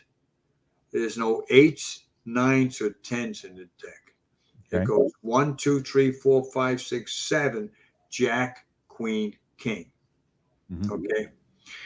And they were playing for $1 a pay, $2 a pay, $5 a pay. And you got to understand, I have a photographic memory. Okay. And what I always used to, like if I won the hand, the guy to the left of me dealt, and the guy to the left of him was the guy that shuffled all the cards, so I would always study how he shuffled. Mhm. Okay, and they used to have in Vegas. Used to have these. Well, you could play for $1 a pay, $2 a pay, $5 a pay, and $10 a pay, and $25 a pay. I played $25 a pay for once. I never played again. I won, but I would have had to kill them. Mhm.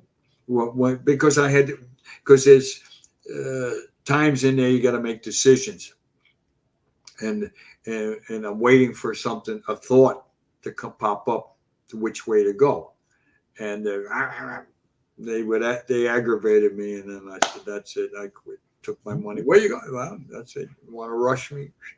Yeah. I've been slow my whole life because Yeah. I'm a thinker. Yeah. Okay, and you got to think about what you're going to do before you do it. So Mhm. when we were banned, it's the only game in the world you can cheat at. Okay, and it's the only game in the world that you could lose but win. Mhm. Okay, if you got to, there's 5 people. Usually, when you're playing pan, is say I'm here, you're the dealer, and it's let's see, cards go. It went this way: 1, Mhm. 2, 3, 4, 5, 6, 7. There's 7 people playing. All right, and uh, if you're first, you better have a fairly good hand. Mhm. If you're second, you should have a fairly good hand. Third or fourth, so. Okay. Uh, but one of the things, if you're coming in fourth or fifth, okay, and you got what's known as an action hand. Mhm. I watch guys. I used to watch guys throw their hands. What are you crazy coming in fourth? Yeah, they were thinking about if they don't get hit, they'll lose a lot of money. And me, if you do get hit, you get a 4-pay. And if there's 5 people playing, you get a 4-pay. You get 4, 8, 12, 16 pays. So 16, if it's $10 a pay, that's $160. This guy goes out for 3, you pay him 30, you make $130. You lost the hand, but you made $130. Mhm. They don't see it the way I see it. Mhm. I played 2 tournaments, and I won them both. Okay. One for 5,300, another one for 5,100. But the second year I was married, okay, uh, uh, I came to Vegas. My wife entered me into the band tournament. All right. I won the tournament for 5,100. I went downstairs to find her. Her and her 2 girlfriends went into the show. So I played $10 band. I won another 4,500, waiting for them to come out. I led the tournament, finished 8th, 7th, 8th, and 9th for 2,700. Went on a crap table on the way out the door, won $3,000. I won $14,000 when we were flat broke. Oh man. And my wife's in the van. This is when I had my van, and she's in the van throwing all these hundreds up in the air like crazy. That's But awesome. you know what I'm saying? I always had a lot of money. Yeah, good for you. Gambled. If you saw the amount of money I had when I was a kid, I mean, I was like 21 years old, and my underwear drawer didn't have any underwear in it. All it had was money. It was full with money. Yeah. But I never put it in the bank because that's when the banks changed. Yeah. All of a sudden, now you had to report your interest on your money. Mhm. So I said it ain't worth it because you're not working, you're gambling. Right. But Do you have a favorite bowling moment as a fan? huh? Do you have a favorite bowling moment as a fan? As a fan, Yeah, like uh, but I was home in my house. right. Okay, Tommy Baker is my Goomba. Okay. Okay, it's this is when they changed the rule. 2004. Yeah, and he has to win, Yep. otherwise he's not exempt. Yep. Must win. Mm-hmm. I'm sitting home, and he needs a mark in a 10 frame. And you got to understand, people don't see the game the way I do. Nobody does. Uh-huh. And when he threw the ball, I jumped up and no, I'm screaming at the top of my lungs. There's nobody in my house. No. Because I called a blowout 7-10 off his hand because he thumbed it down. Mm-hmm. Thumb down is blowout 7-10. It changes the axis tilt behind the head, and he leaves a blowout 7-10. Ah, The pin rolls and nudges to 10 over. Oh, fruit salad. And now I'm scared to make the 10. He makes the spare. $250,000 he won. People don't understand that. What do you mean he won a quarter? First prize was $120,000. right. Okay. 5 years exemption at $32,000. Yeah. That's $160,000. That's $280,000. Not counting the incentives. Mm-hmm. Well, we don't know about the incentives. I mean, I know about the 120, but the incentives is like that's no. But he was exempt for the tour for 5 years. Right. At $32,000 a year guaranteed. Dami had nowhere to go. Right. To win them. And he was actually exempt that week. Like he earned. Yeah, he had to win. He had to win to be exempt. If he didn't win, he would have been off the tour. He didn't even have that because I feel like I remember this. He got bumped to 51st or 52nd. He had to win. It was a must win. All right. Otherwise, he was done. All right. And that was just I was. You can't believe I was jumping around like a raving lunatic. It was unbeatable. Yeah. Another great one was Charlie Tapp. Okay. I'm with my sister and brother-in-law in Hobo Bowl in Catskill, New York, mm-hmm. and I'm watching the show, and I can't even remember where he's at, and he's on the TV, and he won the tournament. And you could the people must have thought I was crazy. I'm in the bar. The bar's closed. There's nobody there but me. And I'm screaming like a raving lunatic because Charlie's my gumbo. And I got, you give me a phone. Give me a phone. I got the phone. And I called the bowling center. I want to speak to Charlie Tapp. Tell him it's Ernie. He's like, yeah, Tappy. I was nuts. Oh, I was so happy for him. He won because I taught him something. Yeah. So when you get lost, okay, I showed him different ways to bowl. Mm-hmm. Okay. People don't understand. I can play one board 27 different ways. Mm-hmm. And I don't know how many people can do that. Okay. You might be the only one. Well, because I can drift left, I can drift right, I walk straight. I do different things. If you look at my career over there, I held the ball high, I held the ball low, I held the ball in the middle, I moved it because I don't have a lot of revolutions. Mm-hmm. So when you really want to get slow, you hold the ball down low. You get to go to 4 steps. You get softer. Mm-hmm. You know, I still look at guys that they got the same game as long as I'm in. Marshall Holman got the same game as long as I know him. Mm-hmm. Same with Tommy Baker. Same with Voss. Same with this. That's that way they bowl. Okay, mm-hmm. But those guys put something on the ball. You know, Ozio and they guys hit the ball pretty good. You know, I don't. I mean, I don't have a lot of revolution, but none of them are as accurate as I am. Yeah. You know, okay. And the way I see the game in angles versus what they see is different. Mm-hmm. Okay. And my thought process of how it is done is different than theirs. Okay. I felt bad for Voss in the Touring Players Classic. Mm-hmm. Okay.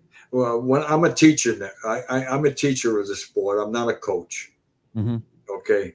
And I have a saying, speed kills, but mm-hmm. slow is death. Do you know what that means? Nope. I'd rather see you throw it hard, because if you need a strike, the high hard one, that ain't changed since the 40s. when you need a strike, it's the high hard when you take the lane out of play. One shot for the cash. That's the way I did it in the action days. Mm-hmm. You stroke maybe the first 9 frames, but boy, when you need it for the cash or the shutout, look at when I beat Pete Weber. When I beat Pete Weber for the quest for the million. Yeah. Look at the one in the 9th frame. I almost Mhm. let the 5-8-10. I threw that ball so hard as I could throw it. The ball, I don't think it had a rev in it. Mm-hmm. The weight block knocked that over. The 6-pound weight block. Yeah. Okay. In the old days with a rubber ball, I would have been a 5-8-10. Yeah. It should have been a 5-8-10. I watched that. Oh, God. I would have left a 5-8-10 for the cash on TV. Yeah. So. What's your favorite time of day, Ernie? Huh? What's your favorite time of day? Day? Yeah. What's your favorite time of day? Like morning, noon, night? Are you a night owl? Are you? It's different now than it used to be. Yeah. I didn't see daylight for almost 2.5 years. Yeah. Okay. Well, the action started at 11:30, 12 o'clock. I didn't come home. I was coming down the street, and everybody was going up the street. They were coming up the street to go to work. I'm coming down the street to go to bed. Mm-hmm. Yeah. And my buddy Larry, him and I were. Yeah. I'd be coming home, and he'd be going to school. How we do, Ernie? We got lost. We lost. What do you? Yeah, that's good. Give him a couple hundred away. He went. Yeah. So. Do you have a sweet tooth? Sweet tooth? Yeah. No, I don't. No. No. All right. I do and I don't. Yeah. Okay. I like chocolate, Sure. but I stay away from it. Okay. It's very, very rare. Sure. I like wine, but I drink maybe a glass a night. Sure. So not every night, but yeah. So okay, you're dying of thirst. You're really thirsty. What is your go-to beverage? Water. Okay. Water. Water's energy. Yeah. Okay. I'm a big coffee drinker. I like coffee. Mm-hmm. Yeah, I've always liked coffee, but black, no sugar, no cream. Sure. Favorite toy as a child? Oh, I was a champion marble shooter. Okay. Yeah.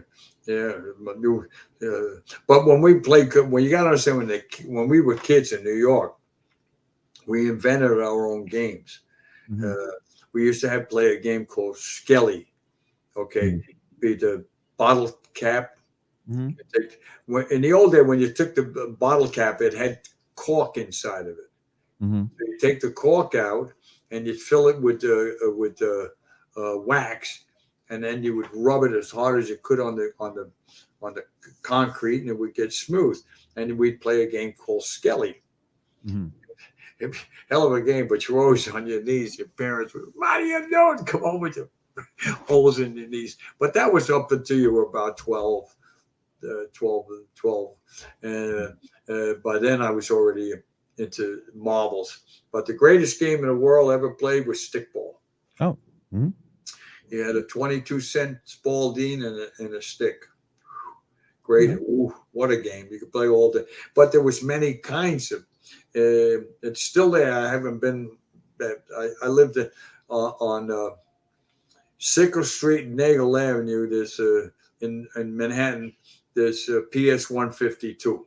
Mm-hmm. That's the school. First, I went to school there from the 1st to the 6th grade, and when they went from coal to oil, okay, the coal chute was still there. And the coal chute was metal. So we used to play a game called In the Pan. 2 guys, one guy would pitch and one guy would field. All right. And you didn't need an umpire. Donk was a strike, blat was a ball. Because if it hit the metal, it was a strike. And it was the same, like the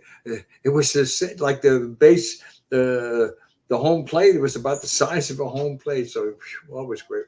We'd be playing all day. Mm-hmm. Stickball was great in the pan. And then we had a game around the corner on the on the same schoolyard around the other corner. It was a big giant wall, no windows, and we used to play off the wall. Throw the ball. Two against two. One guy would throw the ball off the wall, and you'd hit it off the wall. Yeah. So, got a couple more for you.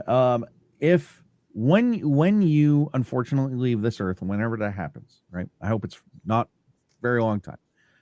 How would you like people to remember you? That's the greatest bowler that ever lived. My knowledge of the sport is probably what's that term? I'm saying, just because they threw I never feared anybody. Okay, I didn't think I would bowl anybody at any time for any amount of money anywhere. None of the, but that was in the 60s. You understand? In the 60s and 70s, and then the game kept changing. You got to understand, why did bowlers disappear? Because the game changes, and now you have to change to adapt again, and that's hard. You know how many? In 1973, I was on top of the world. I went TV show. I just got a divorce from my first wife. I got 3 TV shows. I'm on top of the world. I went to bowl a regional. I won it by 450 pins running away from the field. I went to the first stop on the tour. I was in 19th place. I went to bed. I woke up. I didn't know how to bowl. Because everybody was using sogas. I didn't know what the hell they were doing. My ball was going backwards. Okay, so I had to adapt, and then by the time I figured it out, then I'm on top of the world again, and the game changed again. And then I did it again, and the game changed again. So you're going up and down so much. But if we stayed strictly wood lanes, wood this, and the rubber balls only, yeah, I felt I could have dominated. I really do, because my touch and feel was just, it was just phenomenal. And my ego, knowing situations, and I talk, and I let you know you're in a fight. Yeah. By talking to you. Yep. Okay. Like when I did with Voss. Mm-hmm. Okay. I did, but what I didn't do it deliberately, but that's just the way I am. Absolutely. And I just can't believe that. Remember, I told you, speed kills, but slow is death. Yeah. I mean, he left 2 4-pins in a weak 10 on that lane. When he got up in the 10th frame to beat me, he threw it slow. Yeah. If it was me, or if it was the other way around, you wouldn't even seen that ball. It would have been a flame. Yeah. A flame. Would have either been a solid 5, 8, 10 strike, 5, 8, 10, but I would have hit the block. It would not have been soft. Not have been soft. What is the significance? You mentioned it several times. What's the significance of fruit salad? There was in the National Bowling League on the New York Gladiators. There was a guy. His name was Jake Charter. He was like 6'4", about 250 pounds. Okay. And he bowled action. Ralph Fanger was on the Gladiator. He bowled action. Johnny Massara, he bowled on the Gladiators. He bowled action. And and who was the other? Yeah. And I bowled him, and he was pretty damn good. And I bowled him one time. And it's a funny story too. I go to the pro shop with a brand new Manhattan rubber, and it was Ralph Fanger's pro shop. And he's going to drill it for me. He asked me, "Well, what do you want it to do?" I said, I want you to drill it so I can beat you and Jake in the same night. And sure enough, Tuesday, that was on a Monday. The next day was Tuesday. I go up there with that ball and I bowl Jake. and I he beat me the first game, and he got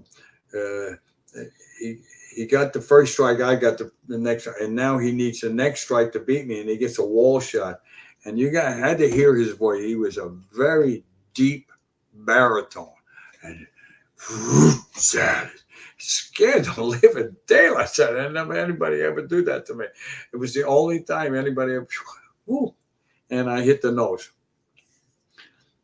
So the next game, I get up there, and I need a strike to double to beat him. I get the first one, and the next one, I hit the nose. They all fell down.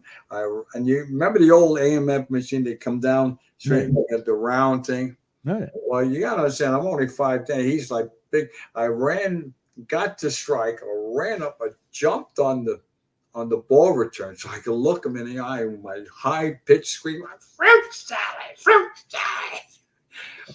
The next game, every single frame, fruit salad, fruit salad. I beat him 5 in a row. Years and years later, I found out why he was the 6th man on the Gladiators. He could give it, but he couldn't take it. Mm-hmm. So I stole it away from him. He was the original fruit salad. You thief. No. Okay, but fruit salad is hit you hit the nose and they all go down. Fruit salad, the original. But see, nobody can say it the way I do. Fruit salad, the original. Well, if you say the fruit salad, the original, I'm going to sue you because I got a patent. Well, I'll tell you what, we've been talking quite a bit, and we haven't bowled at all. And I'll say that when you leave this earth, or when I'm going to remember most about you is the type of man that you are, and the type of person. Just you're a great human being. I mean, we've been talking for almost 3.5 hours, and you can do whatever you want. I was vaccinated with a phonograph needle. Yeah. You know what a phonograph needle is? No. You know the turntable. Yeah. You got a 78 record. Yeah. And they got to put the thing down with the phonograph needle. The needle makes the sound. I was vaccinated with a phonograph needle. There you go. So I really appreciate your time, and I hope we continue to talk and keep in touch. Coming up on Saturday, you got Hugh Miller. Who? Hugh Miller. Oh, another political activist. Yeah. All right. Okay. You got a pen? Okay. Okay. Don't tell him I said this. Well. No, he's a friend of mine. I don't. Yeah. Okay. With Boulder Regional down in Grants Pass. All right. Okay. Mm-hmm. And he bowled Bob Spaulding. Mm-hmm. Right. And he shot a 289 against him. All right. Mm-hmm. Then he bowled me. Then he was supposed to bowl me. All right. So I had this black quantum leap that I wasn't going to use. And I sandblasted the son of a bitch. It was white. And you were allowed 6 shots. I said, 3 on each lane. And when I said, ask Gary, I says, you can.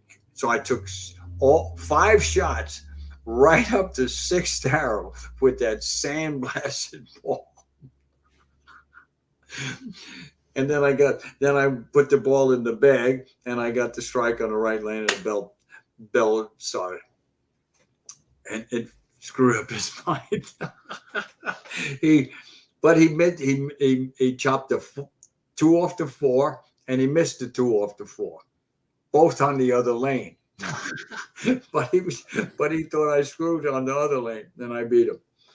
And when I struck in the 9th, I get up in the 10th. Before I got up in the 10th, the game was out of the wood when I got up in the 10th frame. And he went into my bag and put the ball on the rack. How come you didn't use this ball? I said, oh, that ball. Oh, is that mine? I says, that's an automatic $25 fine for going into my bag. It's against PBA regulations. So if I go into your bag It's an automatic fine. and I take just what if I'm just looking? That's a Automatic fine. Automatic. Wow. Okay. Automatic fine. I don't know if it's now because Right. well, what happened in Rochester? I can't remember how many years ago. Pete Couture was bowling absolutely phenomenal the whole fall tour. Yep. And we were in Rochester. I think Rochester might have been the last stop on the fall tour. Sure. And which got 8 games to go. And Dale Eagle went into his bag and took it out and he weighed it to see what the static weight. Well, the ball was an 1/8 of an ounce too heavy. Ooh. So now he didn't know what to do. All right. So he says something to Dick Ricker, and then they reported to Harry Golden. They're trying to disqualify the guy. Mm-hmm. Okay, so should have never happened. Okay, so they took all the tape out and it was right on the money. Mm-hmm. Okay, Mm-hmm. so but so they made a rule like that. That was why the rule. Okay, when you're bowling good, you're bowling good. It's why, how, what, who knows? But the thing was, I've only met 2 pros in my life in the PBA tour, and I'm one of them. And the other one was Carmen Salvino. Yep. What I mean about that is I had 1/2-inch tape, 3/4, 1-inch all white. I had black tape, which I hardly ever used. I had 3/4, and I had super glue. I had every single thing you could think of in case something happened. Okay? Mm-hmm. And I remember Carmen Salvino did say he took his equipment when the game was over. He never left anything in the locker room. He just took everything with him all the time. All the time. And I studied him like a hawk because he never smoked. He never drank. He exercised. He lifted weights. He was old. He was in absolute phenomenal shape. He was a real pro in every sense of the way. Mm-hmm. Okay. And the only thing I didn't like about it, if we were on 23-4 and it was a big was a big house and the paddock was behind 1 and 2, they're bothering me while I'm bowling. Ernie, can I use your 3-cornered knife? Can I? Because they knew I had the tools and they knew I had. No, there's the paddock. Leave me alone. Right. Yeah. Well, you cannot believe how many times that happened. Yeah. You're in dead stroke. You're really focusing on what's going on. You got people bothering you. Yeah. Okay. That's the reason I believe it should be heads up. I'm banging heads with you, and it's me and you. I don't care if you come back tomorrow. You could yell and scream at me all you want. Just don't do it while I'm up on the approach. Sure. Okay. Yeah. But when you got qualifying, too many things go wrong. Yeah. You got idiots and idiots. Yeah. Eugene McCune was one of them. Oh. Well, I went 250, 250, and I had the front 4 or 5, and he was bowling pretty damn good too. But he's playing 1, 2, 3, and I'm playing right up to second arrow, and he gets a cross hit on a double, and he went berserk. Oh. And what happened was, is I should have seen it, and then I could have fixed it myself, and it would have been okay. We could have went right into it. The bumper bowling. Mm. The bumper was sticking up. He's going right up 1, and he hit the bumper, and he didn't know it. The ball touched the bumper. That's why he got a cross hit. Instead of being happy that he got the strike, he's bitching and moaning and screaming. Rah, rah, rah, rah, rah. And by the time the assistant tournament director comes, he didn't know what to do. And then they finally get Kirk. Now it's like 15 minutes later. Kirk comes up. Oh, yeah. And he just stepped on the bumper and down it went. Now, all of a sudden, my ball, I lost the rhythm. I lost the flow. My ball's hitting like a marshmallow. Oh, God. You know what? To get into dead stroke takes time, effort, and it doesn't happen all the time. Okay? So when you have the stroke, you don't want to be bothered. Okay. That's what I meant. When I was in stroke, they would bother me with slow bowling rule, this and that. But when I didn't have it, they left me alone. You understand why I don't couldn't stand my peers? I hated it. There weren't too many guys I liked on the tour and even some of my friends, including Dick Weber. He did. Because I remember one time I'm in the getting up in the 10th frame. I'm on a 4-bagger. They come in and the guys are dropping. You're not supposed to go into the settee area when the guys are in the 10th frame. They come in and they're bitching Ernie slow, boop, boop, boop, and I hit the nose, left the 6-pin. And you can't believe I'm steamed over. So I make the 6-pin. Okay, you're allowed 5 re-racks. I took 5 re-racks on the fill ball. Yeah. They didn't bother me anymore. Yeah. Should have never came to that. Right. Should have never came to that. Why'd you take 5 re-racks on the fill ball? Because it pissed me off. Okay. Yeah. Pissed me off. I'm slow. Well, here, I'll show you how slow I am. Yeah. Sure. Yeah. Oh, re-rack. Because I don't re-rack. The only bad rack is the one you get 9 on. So to have re-racks is to me, it's just stupid. Well, you were this close in 95. You were this close in 95. You almost... If I was sitting, if it depended on how bad the rack was. That rack was so wide, I knew it was going to be a ring of 10. But it was early. Okay, now in the 10 frame against Randy, that rack was bad. Okay. The 3-pin was backing in. That's a ring and 10. And I was going to re-rack it, but if I hit the nose or it broke my rhythm and flow and didn't throw a good shot, I'd have shot myself. Yeah. So I get up there and I stuffed it for a ring and 10, made it, and then you can hear me when I threw the field ball. 10, 10, 10. Why? Because I know where I am. And he needed a strike on that bad rack. Wow. Real wide racks are solid 8s, solid 9s, 4 9s, wall shot 5 7s, blowout 7 10s, and 4 9s. So but second arrows, they're pretty good. Going around the corner, they're bad. So if Randy re-racks, does he beat you? Yeah, I think so. But it didn't come up much better. That one was real wide. It comes up wide almost every time, but that one was extra wide. Why? I have no idea. So, but it's crazy. Yeah, man. Well, hey, listen, you're probably starving. Go get something to eat. Hey, in 96, when I still can't believe I won the Masters. I missed a 7-pin. Yeah, I'm gonna watch it. Albie was on a double. He got to triple, and I figured it's over. He hits the nose. He leaves the 2 4 7 10. No, all right. But on Friday night, I knew I was going to win the tournament. Okay. I've never seen Albie ever complain about anything. Yeah. He did that night. Well, in the Masters or anytime, they don't, when you go to bowl, you bowl shadow bowling. You don't bowl against the pins. What do you mean? So it's no pins. In your practice? Yes. Okay. Okay. And he wanted to know if they were going to put up the pins. And once he asked, I knew I had him. I knew he had to look for what the ball does versus the pins. Yeah. I already knew what I was going to do. The exact same way. Yeah. Believe it or not. But when I missed that 7-pin, I thought I was history. Yeah. Couldn't believe it.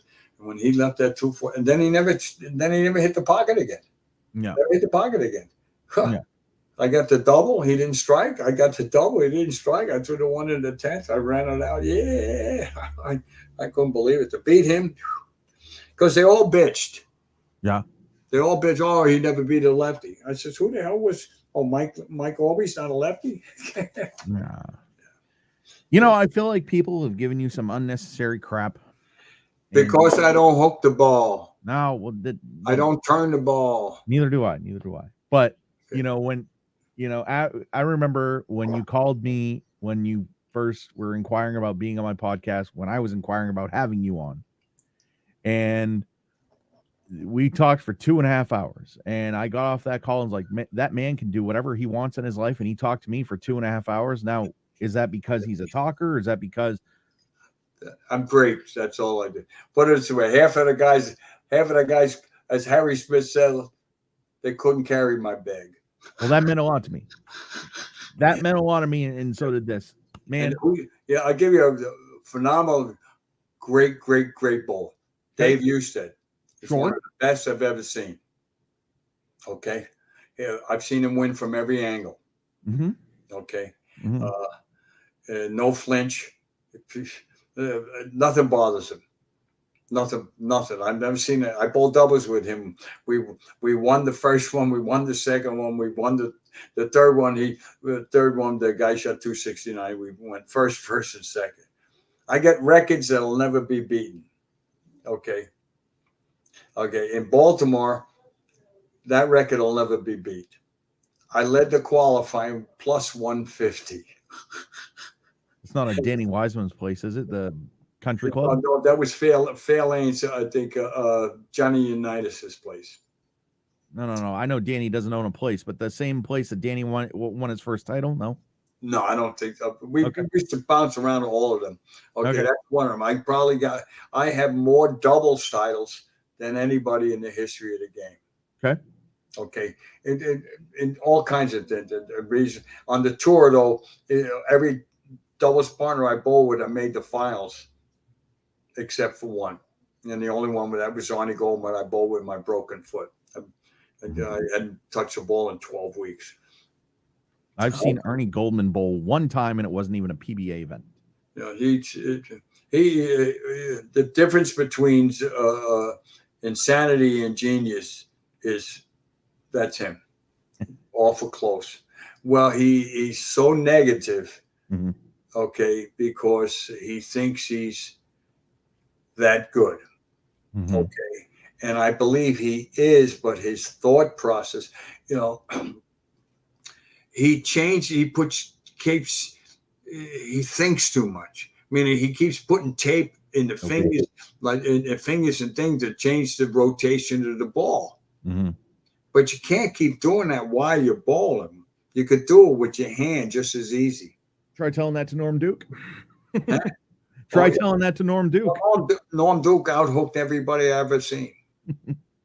And then when he went straight, when the first title he ever had, he was circling the whole lane. He was playing the fourth arrow, hooked the shit out of the ball. Yeah. He was phenomenal. But another action player, Norm was phenomenal. Oh, yeah. I mean, I've never seen him do action. Dave Husted probably would have, if Dave Husted wasn't such a loyal, honorable person, he probably would have been one of the best. What's wrong with loyalty? He's a family man. Okay. And he was with Columbia, and they when they went to urethane, he couldn't compete. They didn't have urethane for I don't know how many years. He's trying to compete with a yellow dot against atom bombs. And then when they got the black huge on top of the world, he was. But he didn't bowl a lot. He was a family. He bowled a win and went home. He didn't bowl half as many. He didn't bowl a third as many tournaments as I have because he's a family. He got a business. It's Milwaukee Bowl is owned by his mom and dad, and now he owns it. And then but I watch him bowl. Great player. Nasty. He beat me on. He beat me on my shot twice. But I got even with him though. One time he had 800 pro-am entries in a 16-lane bowling center. There was 27 pro-ams. I bowled 21. He bowled 27. I should have bowled the other 6. He beat me for the title. That's what I told him when he beat me. I said, I knew I should have bowled them other 6. Yeah, he's phenomenal. Super nice guy. Super nice. So are you. Hey, man. Got an arm like rubber. Yeah. So does this kid. So. Yeah. All righty. All right, buddy. Derek, Good talking to you. how do you pronounce your last name? Me show. Micho. Yes, sir. I thought it was McCod. Oh, well, everybody does. Yeah. All right. Now, how do I get out? How do I shut this down? Well, Because I'll shut this down. Thank you, everybody. I'll just remove you from the stream. Thank you, Ernie, for doing this. Have a good night. Yeah. Talk to you later, hopefully. well, hopefully the pros, some of the pros watch and they listen and they'll understand. Who do you think's going to win this weekend? Quickly, who do you think's going to win this weekend? Who? I don't know. I don't even watch. Okay, all right. Well, Who's leading? so you got Bill O'Neill, Jacob Buttriff, Kevin McCune, and Kevin McCune. Is that any relation to the McCunes? that's Eugene's son. Oh, it is? Yeah. Oh, wow. He Yeah. didn't get mad. Huh? He didn't get mad. What do you mean? His father was a Raven, and so did Eugene. Yeah. Eugene, to me, if he had my temperament, Mhm. he would be super tough. I watched him.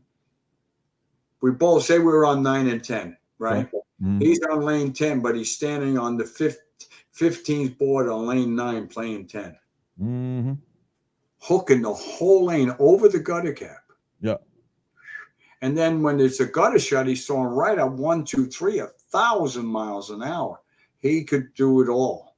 But his temperament is, when things go wrong, he just explodes. Yeah. He fries out. Yeah. He fries out too many. That's what hurt him, and I believe that's what hurt his dad too. You know, his dad but his dad, he got beat too much from Barry Asher because he was a really good fourth arrow shooter, but not as good as Barry. Yeah. Barry was real good. All right, buddy. Well, hey, listen, right. thank you so much for doing this. Everybody tune in Saturday night. I'll talk to Hugh Miller. Ernie, thank you so much. Oh, wait. When you ask Hugh Miller, ask him. Somebody said something about the quantum leap. Okay. And they'll ask you what it is. He says, yeah, there's some. The guy had a dull quantum leap, and he threw it up the sixth arrow against you. I wonder who that was. He'll know it was me. Yeah. All right, buddy. Tell him I said hello. I will certainly do that. Thank you, Ernie. Have a great night. Okay, Derek. Take care. Buddy. You too. Bye-bye. Bye. Oh, wow. What a great, wow. I tell you what, Fef, I crushed you. Okay. I crushed you. Ernie Schlegel, what do you think of that? What a guy. Let's remove him from the stream. I think he wants to. Oh, what the heck? Kick from studio. There you go. Don't want to ban him, but no, definitely not going to do that. So thank you, everybody, for watching. Tune in Saturday night, 8:00 Eastern time. I chat with Hugh Miller. So I know there were some questions about lawsuits or whatever. We didn't get into that. I mean, as you saw, we're approaching like almost 4 hours here. So I want to address something really quick. And the thing that I want to address is some controversy, I guess, between Sweep the Rack and Over the Cap. And I just want to say that if somebody shoots 800 3 times in 3 weeks, I don't care if it's league, I don't care what it is, please give them props. Don't make fun of them. Don't say anything because, you know, it's a house shot. And I bowl on house shots, and I only have 1/600, okay? And I can't even imagine getting 190 pins more than the 600 that I have, because my highest is 610. I did that in Columbus, Ohio. I didn't even do that here in Maine. So if you have a problem with what anybody says, if anybody has a problem with what I say, please take it up with me. Only me. Don't go behind my back. Talk to me, and we'll figure it out. If somebody has a problem with anything that I said on Over the Cap, take it up with the host. Man to man. Don't gloves off or whatever. The host of Over the Cap is Mike Val, and maybe I'm probably, if he watches this, maybe I might get slapped for saying his name, but I believe his rant is valid only because of the simple fact that if somebody shoots 800, they shouldn't be ridiculed. They shouldn't be anything but applauded because it's hard to do. It's 260 something game for 3 games. You know, doing that 3 times, that's difficult, folks. I don't care who you are. I don't care if you're Ernie Schlegel. I don't care if you're Parker Bone. I don't care who you are. That's difficult. So I hope that both sides can, kind of join forces, if you will. Not necessarily, hey, I'll help you with mine, you help me with yours, or whatever. Just understand that people that do these podcasts, we all do these podcasts. We're all family. We all do bowling podcasts. We're talking about the sport we love, bowling. All right. Is Mike Val a competitor of mine? You know what? He probably is, because he has his own podcast. What if he's on right now? I know he's not, but what if he was? So he's trying to get listeners or viewers, and I'm trying to get viewers. Maybe we're trying to get the same people. But at the end of the day, I have Mike Val's back. At the end of the day, and it's not because of anything, let me tell you something. In 2020, when the pandemic was happening, Mike Val and Justin Bone had a podcast called The Bone and Zono Zone. I wonder how they got that name. But anyway, and what they wanted to do was they wanted to do a trivia contest. And how you got qualified, if you will, for this trivia contest was they asked you a question, and then at the end of the episode, they'd give you the answer. But they asked you the question, you have to come up with the answer. You got the answer correctly, you got a point. So apparently I gave up, I got 4 points. And I said, Mike, yeah, I'll be on this. I'll absolutely, I would love to do this.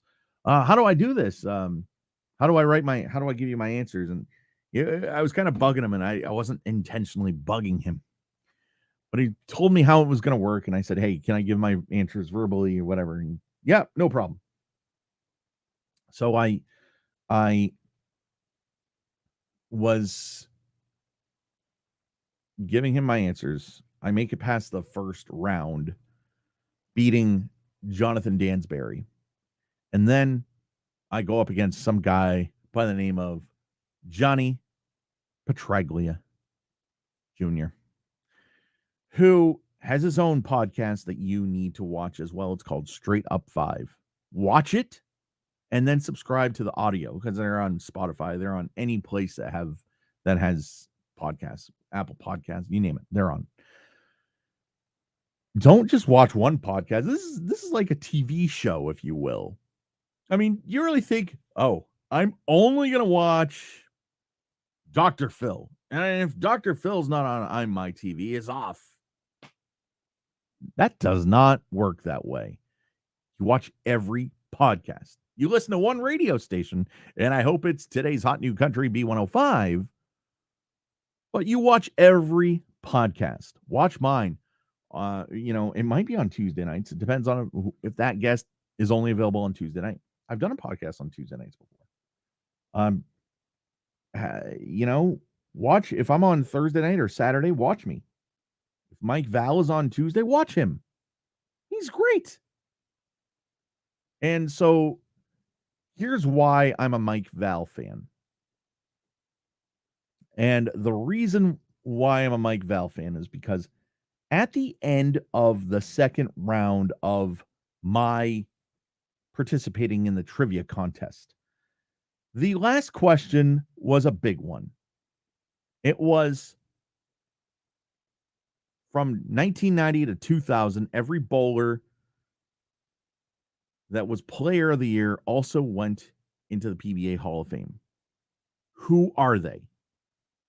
And I said that they were Emleto Monticelli, David Ozio, Mark McDowell, Dave Ferraro, Walter Ray Williams Jr., Norm Duke, Mike Albee, Walter Ray, Parker Bone, Norm Duke. Now,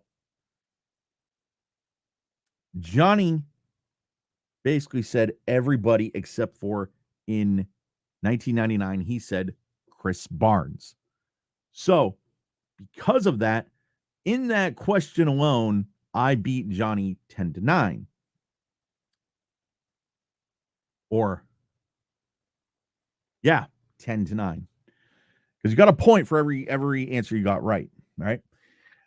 But I end up losing 18-17. So I'm just still in the studio. Like, I think they use StreamYard, I'm assuming. So I'm in the studio, and Mike's talking to Justin. He's like, Derek did that in order. That's insane. Bring Derek on. Hey, Derek, are you still there? I sure am. I was just like, weird. He says, I have no life and no friends, but how do you know this stuff? And I said some stupid thing about, oh, well, I have cerebral palsy, and Justin, I'm best friends with your dad. Why did I have to say that? I should have said the actual reason, and it really is the actual reason, that I love bowling. I wanted to, once I found out that bowling was ever on TV when I was, I don't know, probably 9 years old. All I wanted to do Monday through Sunday, any chance I could, I recorded the bowling shows. I recorded them so I could watch them later. That's all I wanted to do. I love bowling that much. I love to watch it. I really do. That's why I know so much. And I have things that I remember for stupid reasons. Like, for example, when Emleto Monticelli lost to Parker Bone in Phoenix in 1993, 268-257. Chris said Emleto's score like 257. And Emleto sits down, stupid. I don't why do I remember it? Because of that. It just is. And then Parker shoots 268. And then, I think they both started with the front four in that game. And then Parker loses to Ron Williams 246-210 in the King of the Hill match. I just remember that. Maybe because I've seen it a lot, or it just really sticks out. So at the end of that, my Facebook account was hacked during that week. And so I was on a different one.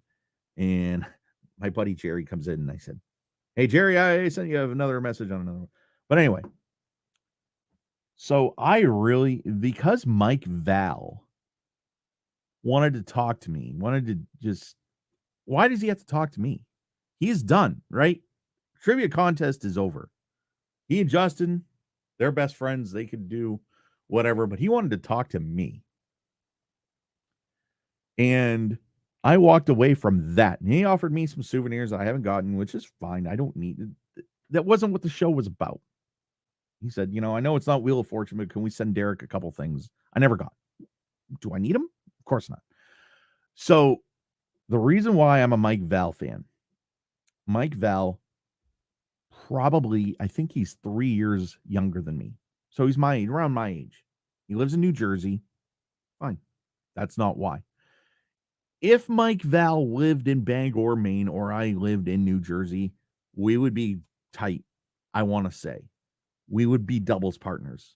We would have bowled doubles together. I love bowling. I want to be around people that love bowling. So when a guy like Mr. Valenzano says to me, hey, you're going to hear some things, and, you're going to see some things that aren't true and whatever. I have his back until I don't have any more breath. Just because I do. We're brothers, we bowl. You bowl, you're a family. Obviously, he's not my brother. That's my thing. But just listen. If you run a bowling podcast, support the other people who do. Don't give them crap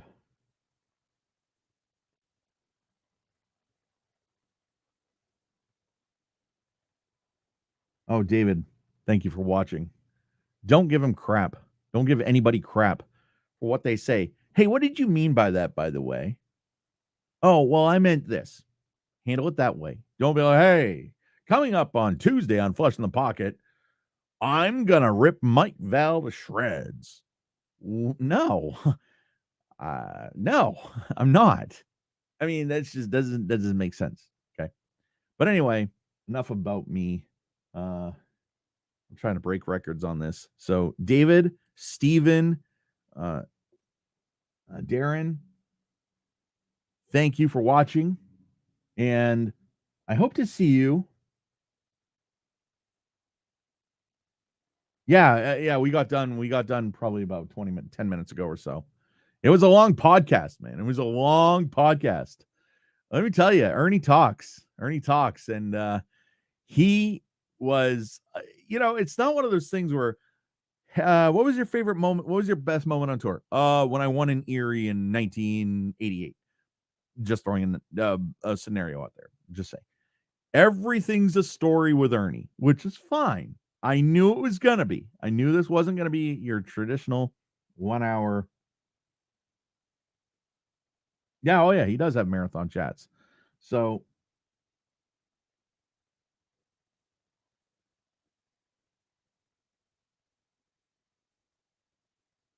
well, I'm not trying to start anything with Mike Val. Mike Val, I consider a friend.